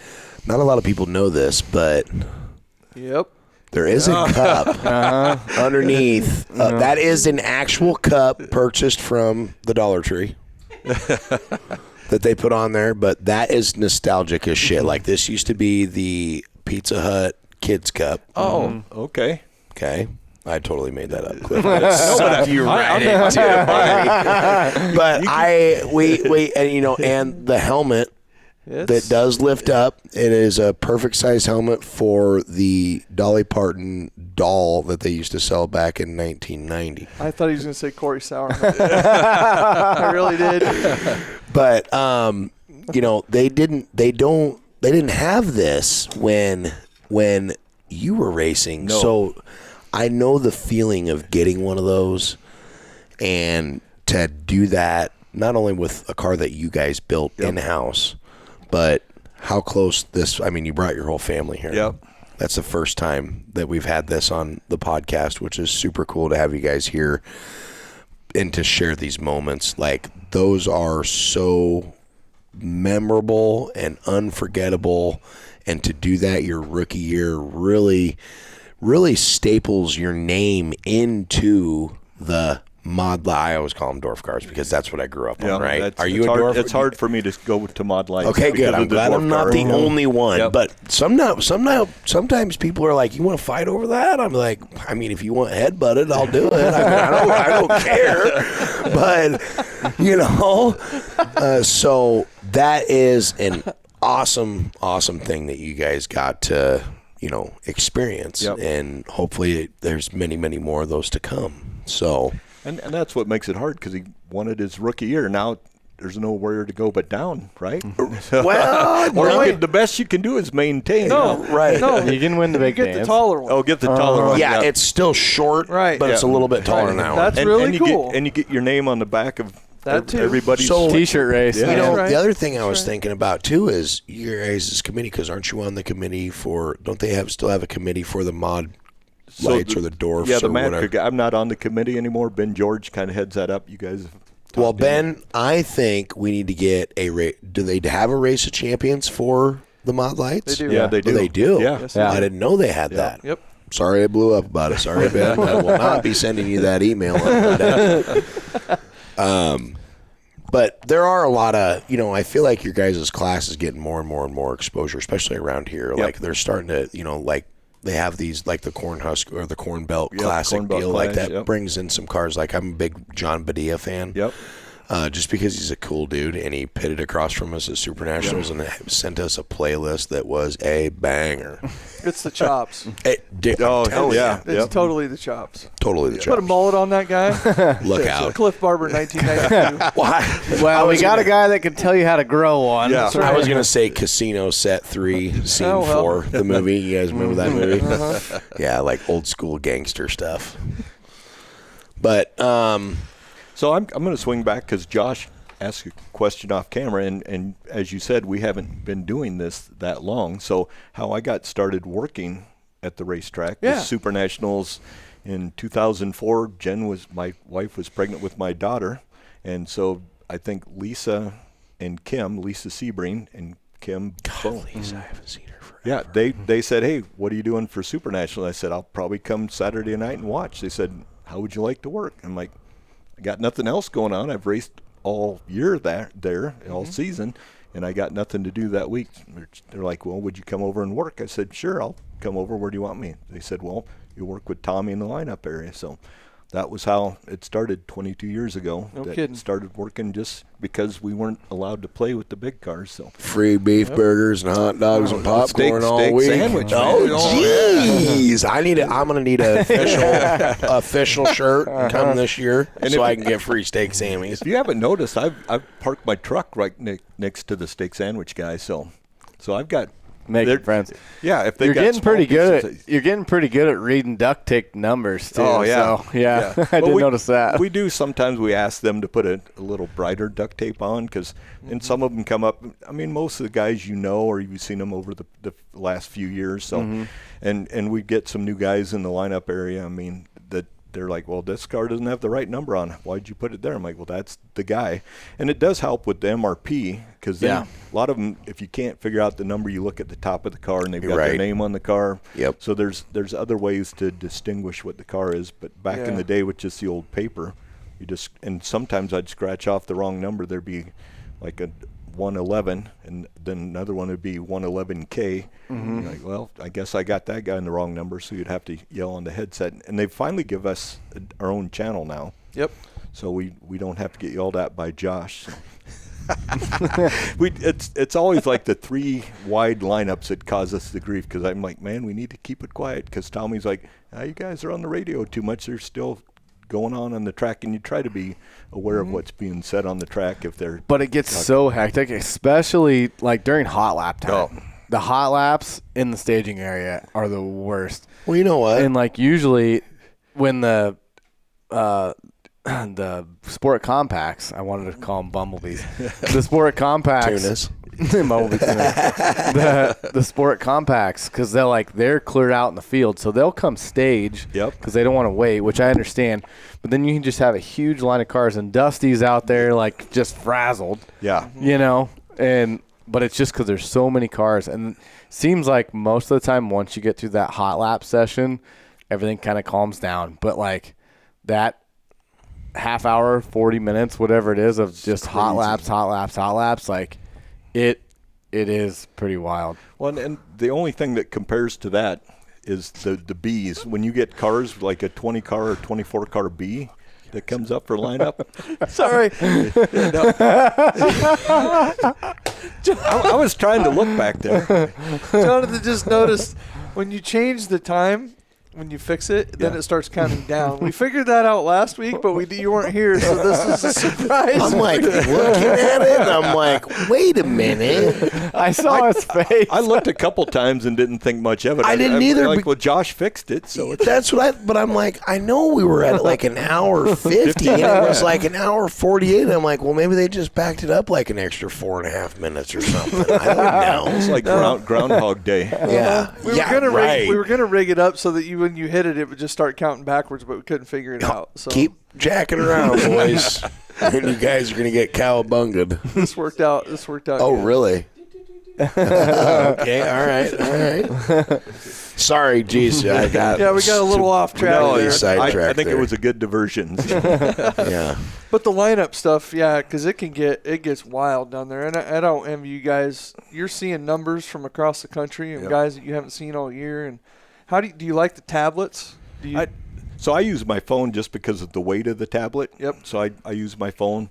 I just scroll up and down. The worst thing is if you get like Cody was saying, you get cars coming that are 2 or 3 heats, and you're trying to scroll really fast down to the next heat and the next heat, and you try to find them.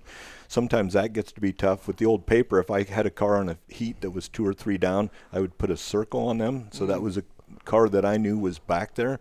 I just kind of kept them at bay for that amount of time. So, yeah, I use my phone most of the time just because it's lightweight and I've got it there, and it's just easy.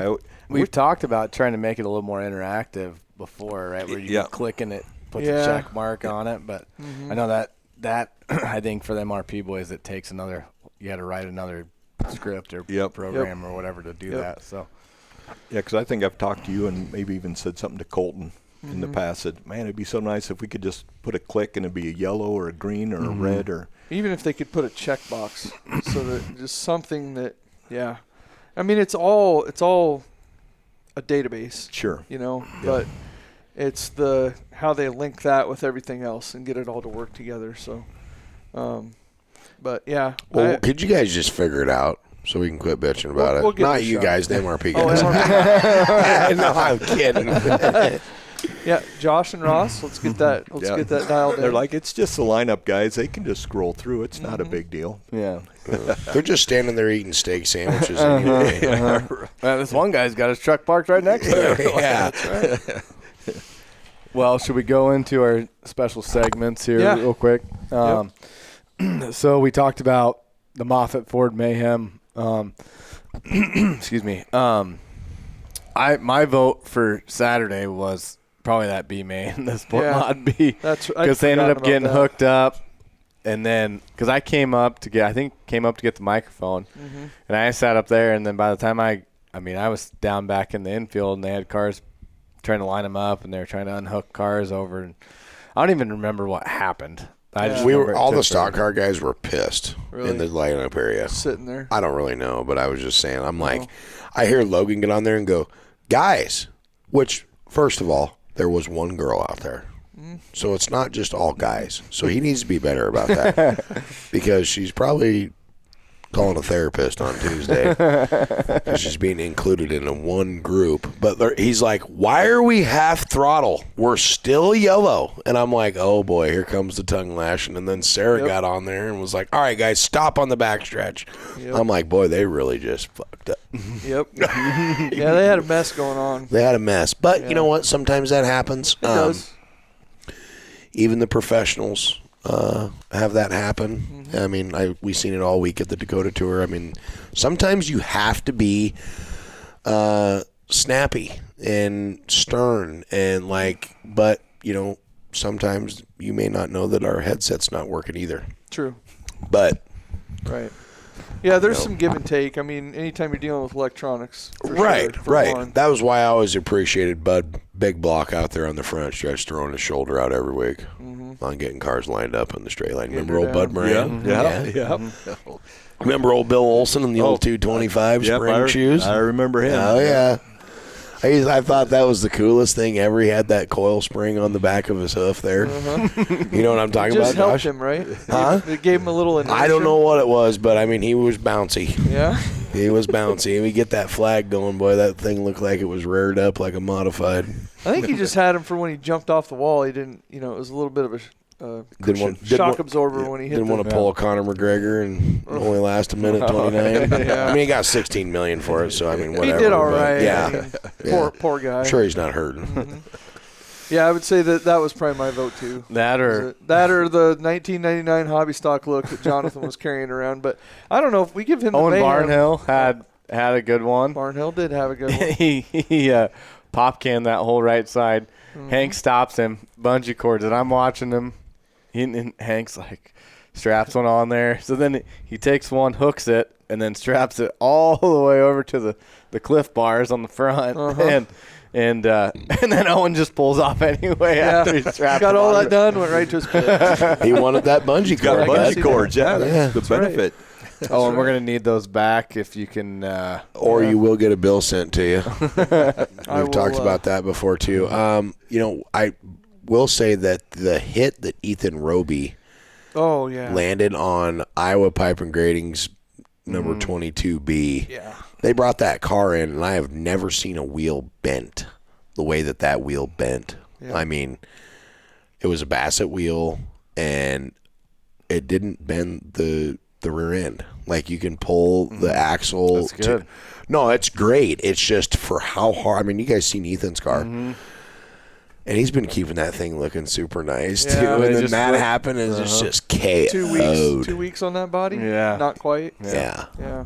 That was too About bad. a week and 3/4. Different look for him, too. Yeah. You know, different look. Yeah, they- going the blue. they Not brought a blue that out fan, but for it the- does look good on Ethan's car. They brought that out for the 4th of July, and I wasn't here for that. So, yeah, I missed that one. But yeah, we ended up having Ethan and CB25 and Brett Thomas out front for the national anthem that week. And it was actually Doug Roby's idea. He's like, we got to get the patriotic cars out there for that. I'm like, yeah, that's a great idea. Let's do that. So, Right. Well, yeah, because you guys didn't have the Eva Destruction. I noticed that hurt the grandstands majorly. Yeah, people love that event. They really do. I mean, I don't think people, even on a Saturday night, I don't think people really give a shit if they're there late or not. Like, they weren't lighting fireworks off in North Dakota until, 11:45. When the sun went down. Literally. But, yeah. Seriously. Sure. Yeah. Pretty wild. Yep. Well, we had Elmquist Towing question of the week. If you could bring one former dirt track driver back in their prime for one more race, who would it be and why? That one took off. Yes. It was a pretty good one. I saw somebody said Jonathan Logue, right? I saw that. I did. Bring back a driver in his prime. Yeah. Yeah. And you guys also seen what I posted on there, too. Sure did. Yeah. There was a special character in there. It was there. Mm-hmm.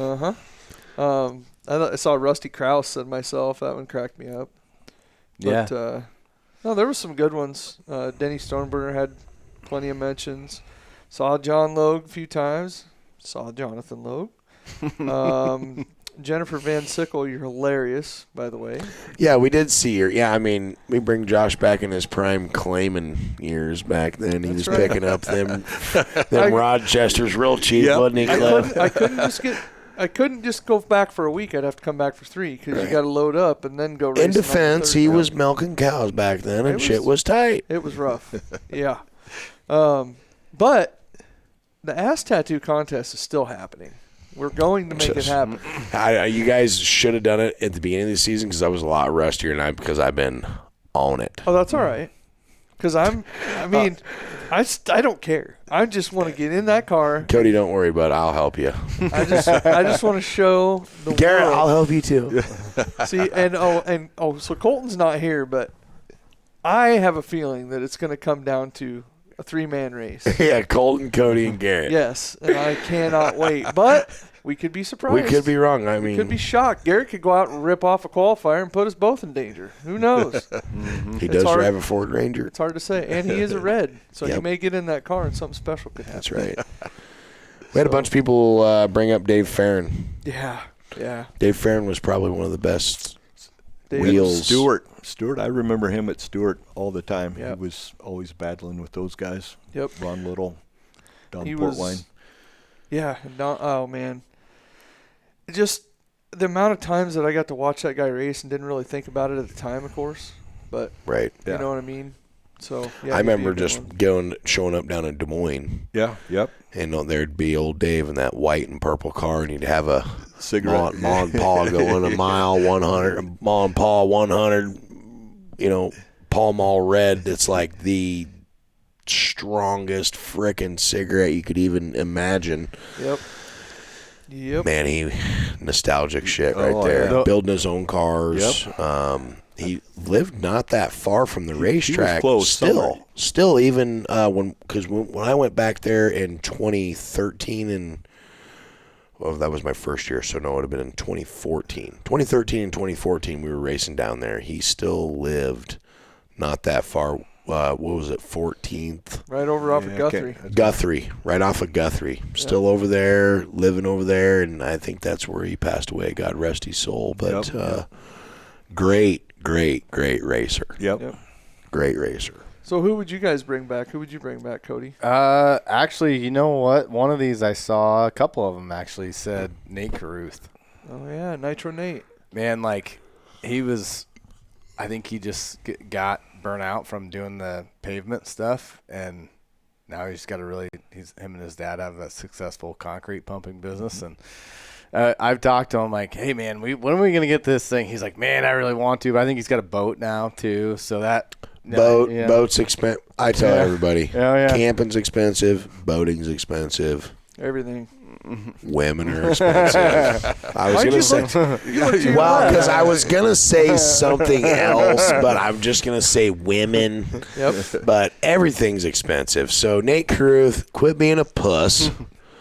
Get that checkbook out. Let's get. I think he'd be really good in a stock car. Yeah. Ooh, that'd be interesting. You know what I mean? I know a guy that could build one. Right, real close. Real close. Yeah. I mean, we'll take real good care of it. What I miss is hearing Bob's laugh at the track. Oh yeah. You know, man, it was always fun. Running around with those guys, and when Nate was pretty young, and I'll never forget when he. When Bob drove was the rig, the track. Bob was out of town. I don't know if you've ever heard this story. No. Bob was out of town. They were at like a wedding reception or something. Nate jumps in the rig by himself, drives it to the racetrack. How old? Probably 16. Oh, baby. All right. They didn't have a small rig. No, it was like a big toter. And that might have been. I think that was when he had the all black Punisher car with the orange numbers on it, and drives that thing, gets it to the racetrack, ends up winning the race by himself. No one else there helping him. I think Blaine Ryder actually was there. Maybe came and helped him, but gets there, and then Bob sees his toter at the racetrack, comes hauling ass in there, ripping Nate's ass. He's like, but I won. But I won. So then all was well in the world for a little while. But I think Nate got grounded from the toter for a while winning usually changes things, but in that case. Your mom just called me a jackass. Mine did? Your mother did, Well, if the shoe fits. Mine would be Danny Wallace. He was one of the first ones I got to see rip. Man, he'd rip the top side. Most guys were running down around the tires. Tracks were a lot slicker back then, it seemed like. But, man, he'd go right up against the wall and sparks flying off the right rear. And he was fast. He was good. So, it'd be cool to see him again. Yeah, I can remember him at Stewart. Just like you said, just always fast. Mm-hmm. And down to earth. I mean, you could go talk to the guy. Just another pretty guy calm. in the pits, yeah. Yeah. Yep, nice guy. Who would you bring back, Cliff? I don't know. I think all the ones that you named off, Denny Stoneburner, I think he would probably be top of my list. Of course, Dwarf Cars, Ed Ziem. I would like to see him. Yeah. Jim Cooper would be another one that I would like to see in their prime racing. So I don't know. Rick Brown. Oh, love watching him. Love the Flying Farmer. Flying Farmers. Mm-hmm. Steve Jackson, Campbell. Campbell was always fast. So I don't know. I don't know if I could pick just one. I think they were all ones that I was fans of. Red Rocket. Red Rocket. So I thought about him. Mm-hmm. Good old Larry. So. Yep. How about you, Bobcat? Man, it's a loaded question, isn't it? It is so loaded because there's just so many good racers out there, man, that have just, Greg Davis. I mean, gosh dang, Steve Jackson, my dad, CJ Rayburn, Mike Smith. I watched Mike Smith one time at Webster City lose the steering wheel off of his late model going down the backstretch. Never hit the wall, put the steering wheel back on it. That's a lot of luck. And so it's a little bit of skill to get that done in that amount of time. I mean, there's so many, there's just so many good guys out there that, Clint, Austin, Llewellyn. Mm-hmm. I mean, those guys were I didn't like racing with them, but I loved racing with them because I learned a lot from them, and they raced hard. They raced clean. And, gosh dang, there's just so many. I mean, I could keep going. Like, I'm looking, like, the picture of Matt Stoneburner's car in That this. thing was the coolest stock That car, was man. the coolest stock car Yep. of Scott Davis back in his prime, and back when they were doing the Bud series and the Napa series and shit. He was almost untouchable. How about Scott Baker? Scott Remember that? Baker. Oh, yeah. Yep. Jeff Gorman. He was Stormin' Gorman, Bud. I mean, Yeah, you just keep going for Yeah. ever. the missile Mike Molly. Oh, Come yeah. on, baby. Oh, yeah. Oh, man. I remember Toby and Denny up there just shredding on the mic back in them days. We got a Sport Compact going for about a triple roll there, and here, watch Oh, yeah, that I TV. can see it on this one, too. Okay, good, because you're going to shit your pants here shortly. Oh, boy. That's a good one. Yoing. Oh, Dang. I've done that right there. Not that hard, but right there. And then my stepdad about fought one of the fans in the grandstands after that. Clint Llewellyn ended a national championship chase in that very spot. Yep. Well, yeah, it was Oh, yeah, it was a little further. little further, but yeah, it's Yes. pretty treacherous right there. Pretty close. Yep. So I did see that some people, obviously, you know, the Steve Kenzer, Scott Bloomquist, Wolfgang.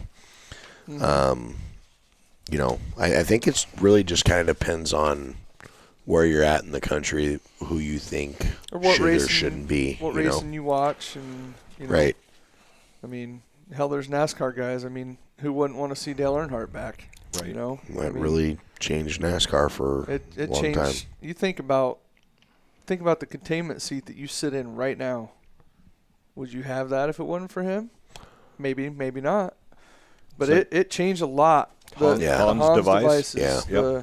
Yeah, but you know what? I've been seeing a lot of stuff on them Hans devices. You know, what do they call them? Dead stops, where where you're sitting and somebody comes up and hits you like this, and it's like jarring. You know, because all this is attached. So I still wear a neck brace. Okay. Are you a Hans? Does he wear Hans? Hans. You Yep. do wear Hans? Yep.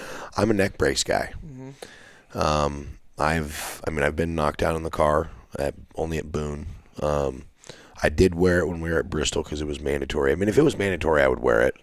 But it just really gives me a uneasy feeling in here. And Andy Morris actually, he has screwed up his shoulder from it. It's something that happens in asphalt all the time. It's called a dead stop, or I don't know.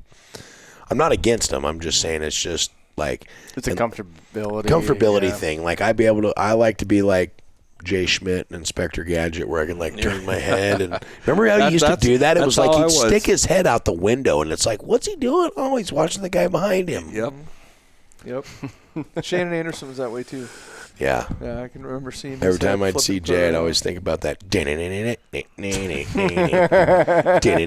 Go Gadget neck. Yeah. Go Gadget neck. I Yeah. always thought Michelle looked at him kind of funny. Yeah, well, she did.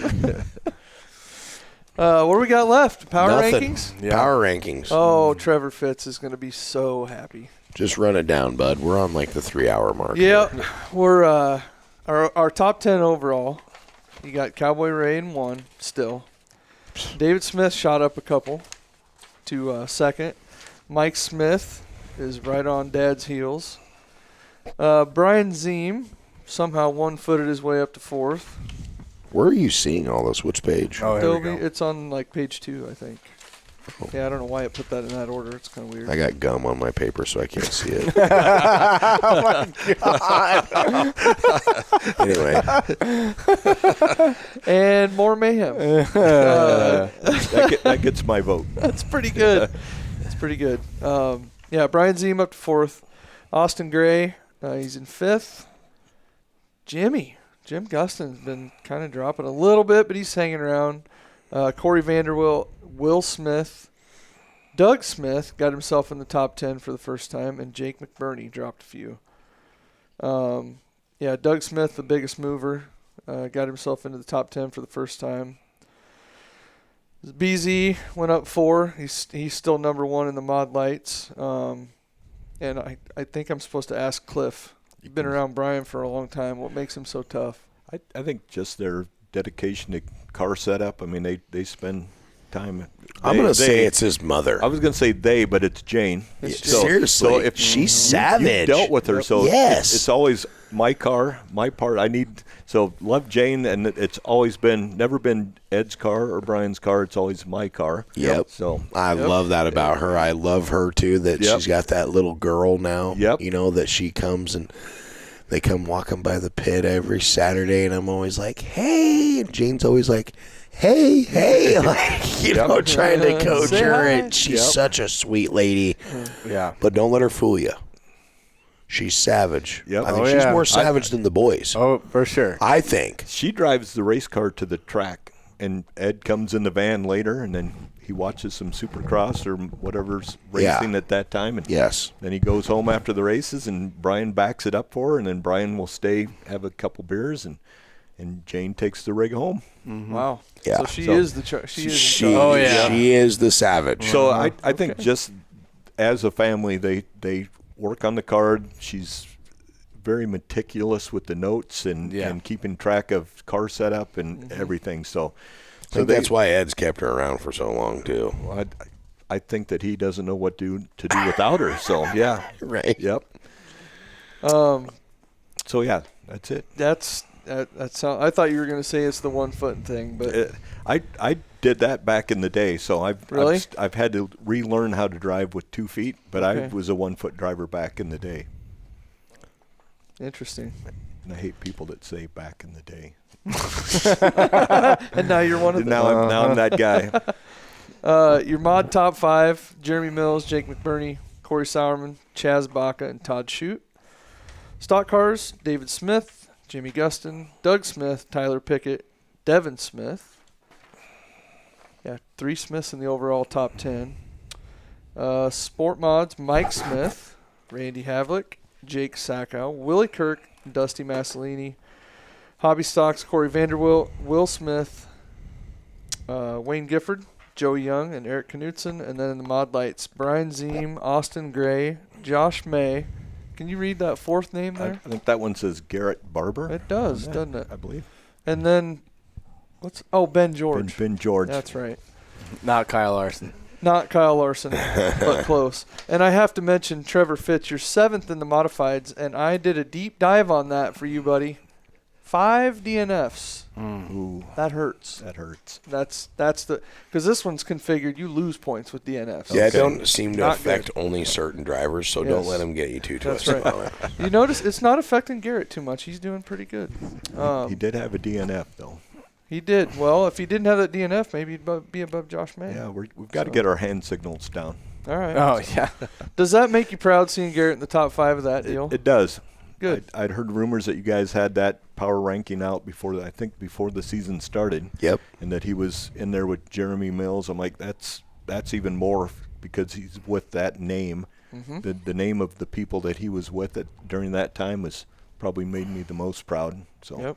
Absolutely. Very cool. Yep. I don't know if your dad's like my dad and they don't tell you that they're proud very often, but when they do, it's like, I'm taking this baby to Thanksgiving. Yep. We're going to talk about this over a dinner roll and a piece of turkey. Okay, I don't give a shit. Soak it up, bud. Remember that one time 3 years ago you said you were proud and we're still talking about the whole time that you're talking about it, your old man's like, I never said that. Never. Then it'd be like, check the transcript out. Right. But no, I would like to give a shout out to Sauerman. We were talking about the mod lights, the Dwarf Car family. Obviously, Steve and Vicky was a big part of the Dwarf Cars back then, and Sauerman Corey is still putting money. I don't know if it's Corey or Steve who gave the money, but putting money towards our class, and Garrett took home some of the Sauerman money with the heat win. Yep. Saturday night, and then I was trying to get the 15th place because apparently they gave $50 to that. And so Jeff Stinsland and I, before the races started, had a little wager going on who was going to get that. And I'm like, well, I'm going to finish behind you, so I'll get it. He actually ended up getting the 15th place Sauerman money. So big shout out to Sauerman for putting money toward the Mod Lite. Corey's short enough; he should still be in a Mod Lite. Yeah. But it's kind of cool to see that he went from a Mod Lite to a modified. Yep. And he runs really, really well. Yep. It just kind of tells you that the fucking Excuse me. Geez, Garrett, cut that out. You I just push the went button. full, we're in the shop talking mode over here with the F-bomb on that one. But it's cool to see that the speed transition is very similar. I mean, very Mike similar. Molly went from Mod Lights or Dwarf Cars, and Todd Shute was another one. And, Yep. And Matt Meineke. So Yep. there's been some that have made the transition to And have ran really well. Like picked it up right away. So Yep. anyway, close it out, Cody. All right, man. Well, hey, we want to thank you guys and your family for showing up, bringing cookies, and hanging out with us. Yes, thank you, Jen. This has been pretty awesome to listen to you talk. I mean, sometimes when we get these guests on, I'm just like they probably think I'm weird because I'm just like I'm lost in the story. You are weird. Well, right, but you know what I mean. So it is cool to like hear the old stories and like I said. Well, look at him. I'm kidding. We're gonna have a weird off here. Yeah. I don't have a speech impairment that I know of. Good point. I do. But anyway, we do thank you for coming on and hanging out with us. And I appreciate the invitation and a chance to tell some of the history, hopefully the history and at least my story of the Mod Lights and the Dwarf Cars and my connection with everybody that's still in the class and everybody that's been in the class. So, well, we've been going with the Mod Light Minute, but it was a little bit longer than a minute here with the Cliff Barber, one of the all-time legends in my opinion, one of the all-time legends I'll take of the Mod Light class, Dwarf Car, finger dance waver, one of the originators, chocolate cake makers, best chocolate chip cookie we've ever had on the show. Yeah. Easily, hands down. Man, what an honor it was to have you come in, and I was just as excited as the boys were. I didn't say anything because I was a fanboy back in the day, just because you were good, and that's I love good racers, and I think it's super cool that you are still building cars, and now your son's into this deal, and I can relate to that because my dad's kind of an OG like you are, and you guys were some of the best in the business and passed that torch on to your son, and my dad passed that torch on to me. I think he would appreciate it if I wasn't maybe so handsy and loud. And you raced with my dad. My dad was pretty, but also too, see, my dad always says this, but his crew members would kick anybody's ass. I mean, if they, back in the day, that's how it was. Yep. And he always had 3 or 4 of them. Right. And I mean, they'd drink beer with you all night too. Yep. But if you run the old man over, you ran the ghost over, there was, a couple of stories where they took out lights at the Boone Speedway with a shotgun and stuff. So, yeah, you've never heard that? No, I have not. Yeah. Chris Swank shot Lottie's tires out on his three-wheeler one day because they took the win from my dad. So Chris went to his house and got his gun and shot the tires out on Lottie's four-wheeler. Holy Needless shit. to say, he had to replace them. Well, they shot lights out there one night too because they took the Hawkeye Challenge win from him. I really tamed that side of the things down. Yeah. I didn't ever bring a gun. So your out. ass chewing wasn't that big a deal. No. Right. But so no, it was just super cool to see, people keeping their families into racing that have been a part of racing for a long time. And I didn't realize that you and Ed were like peas and carrots. Yep. And starting this whole coupe thing, and like that makes you even more of a badass, in my opinion. I think if there's a Mod Light Hall of Fame, this guy's right there in the top 5. Yep. Agreed. I mean, I'm just Dwarf Car. Dwarf Car. Yeah. It's actually the Dwarf Car. Well, I'm trying not to say it because people get pissy about it. I've had threatening emails. Yeah. So he doesn't even I know how try- to use his email. Not very often. I got to go to the Mavis Beacon file. Mavis. So, Mr. Howard. Mr. Howard, yeah. But anyway, Jonathan, I've seen Jonathan get kicked out of keyboarding class several times. So we were in the same one. Yeah. I'm not surprised. right. Mr. Logue out in the hallway. All right, I'm going to the drinking fountain. Anyway, Oh, man. we want to thank our partners, Central Iowa Diesel Performance, Elmquist Towing, Adobe Lounge, Moffitt's Ford, Logue Fab, P1P Canopy, Vision Bank. everybody that continues to support this. Farley's as well. I keep forgetting about the sign down there. Barntown Brewing, and it's been awesome. So continue to engage with our posts and like, subscribe, all the things, and we'll have more giveaways down the road. So hey, real quick though, looked like Amber already sent a message. She did? Great. Yeah. All right. Perfect. I was just going to bring that up. Congratulations to them. Stay tuned for the Silver Dollar Nationals coming up this week. Also, 141 $10,000 to win King of the Creek. The 141 Speedway, can't catch that. Catch it on Flow. It's going to be a lot of heavy hitter stock car guys going up there. Sounds like there's a bunch of guys in the area that are out-of-towners that are making this whole big deal. I think there's a little over $35,000 on the line this week for IMCA stock car racing. Wow. And then to come into that, boys, I mean, we're like 6 weeks away from Super Nationals here. No. That's hard to say. We're like a week and a half away from Salute to Vets I was already. just going to say, Jason Becker reached out to me the other I think day. he's coming next week. Is he? Yeah. Good, I won't be here. No, I'm kidding. I'm kidding. But the Salute to Veterans race coming up to another great event. They're gonna have the IMCA Stock Car Race of Champions at the Spencer Speedway up there, and then it'll be Algona, I believe, is the Sport Mod Race of Champions, and then Saturday will be the Modified Race of Champions at the Boone Speedway. Increased purses for all of those races. Catch it all live on IMCA TV. And Cody, I'm going to send it over to you, Tim Taylor, and shut her out.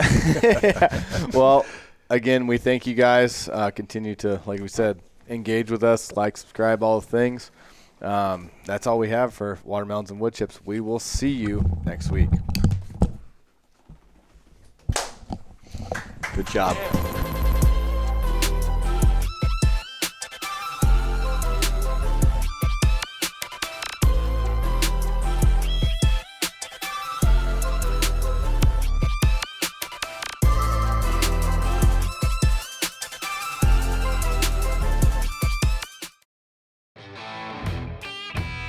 Welcome to the Adobe Lounge located in Boone, Iowa at 915 West Maney, Eisenhower.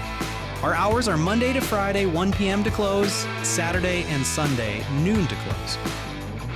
Come enjoy some of the strongest drinks in town and the best homemade pizzas around.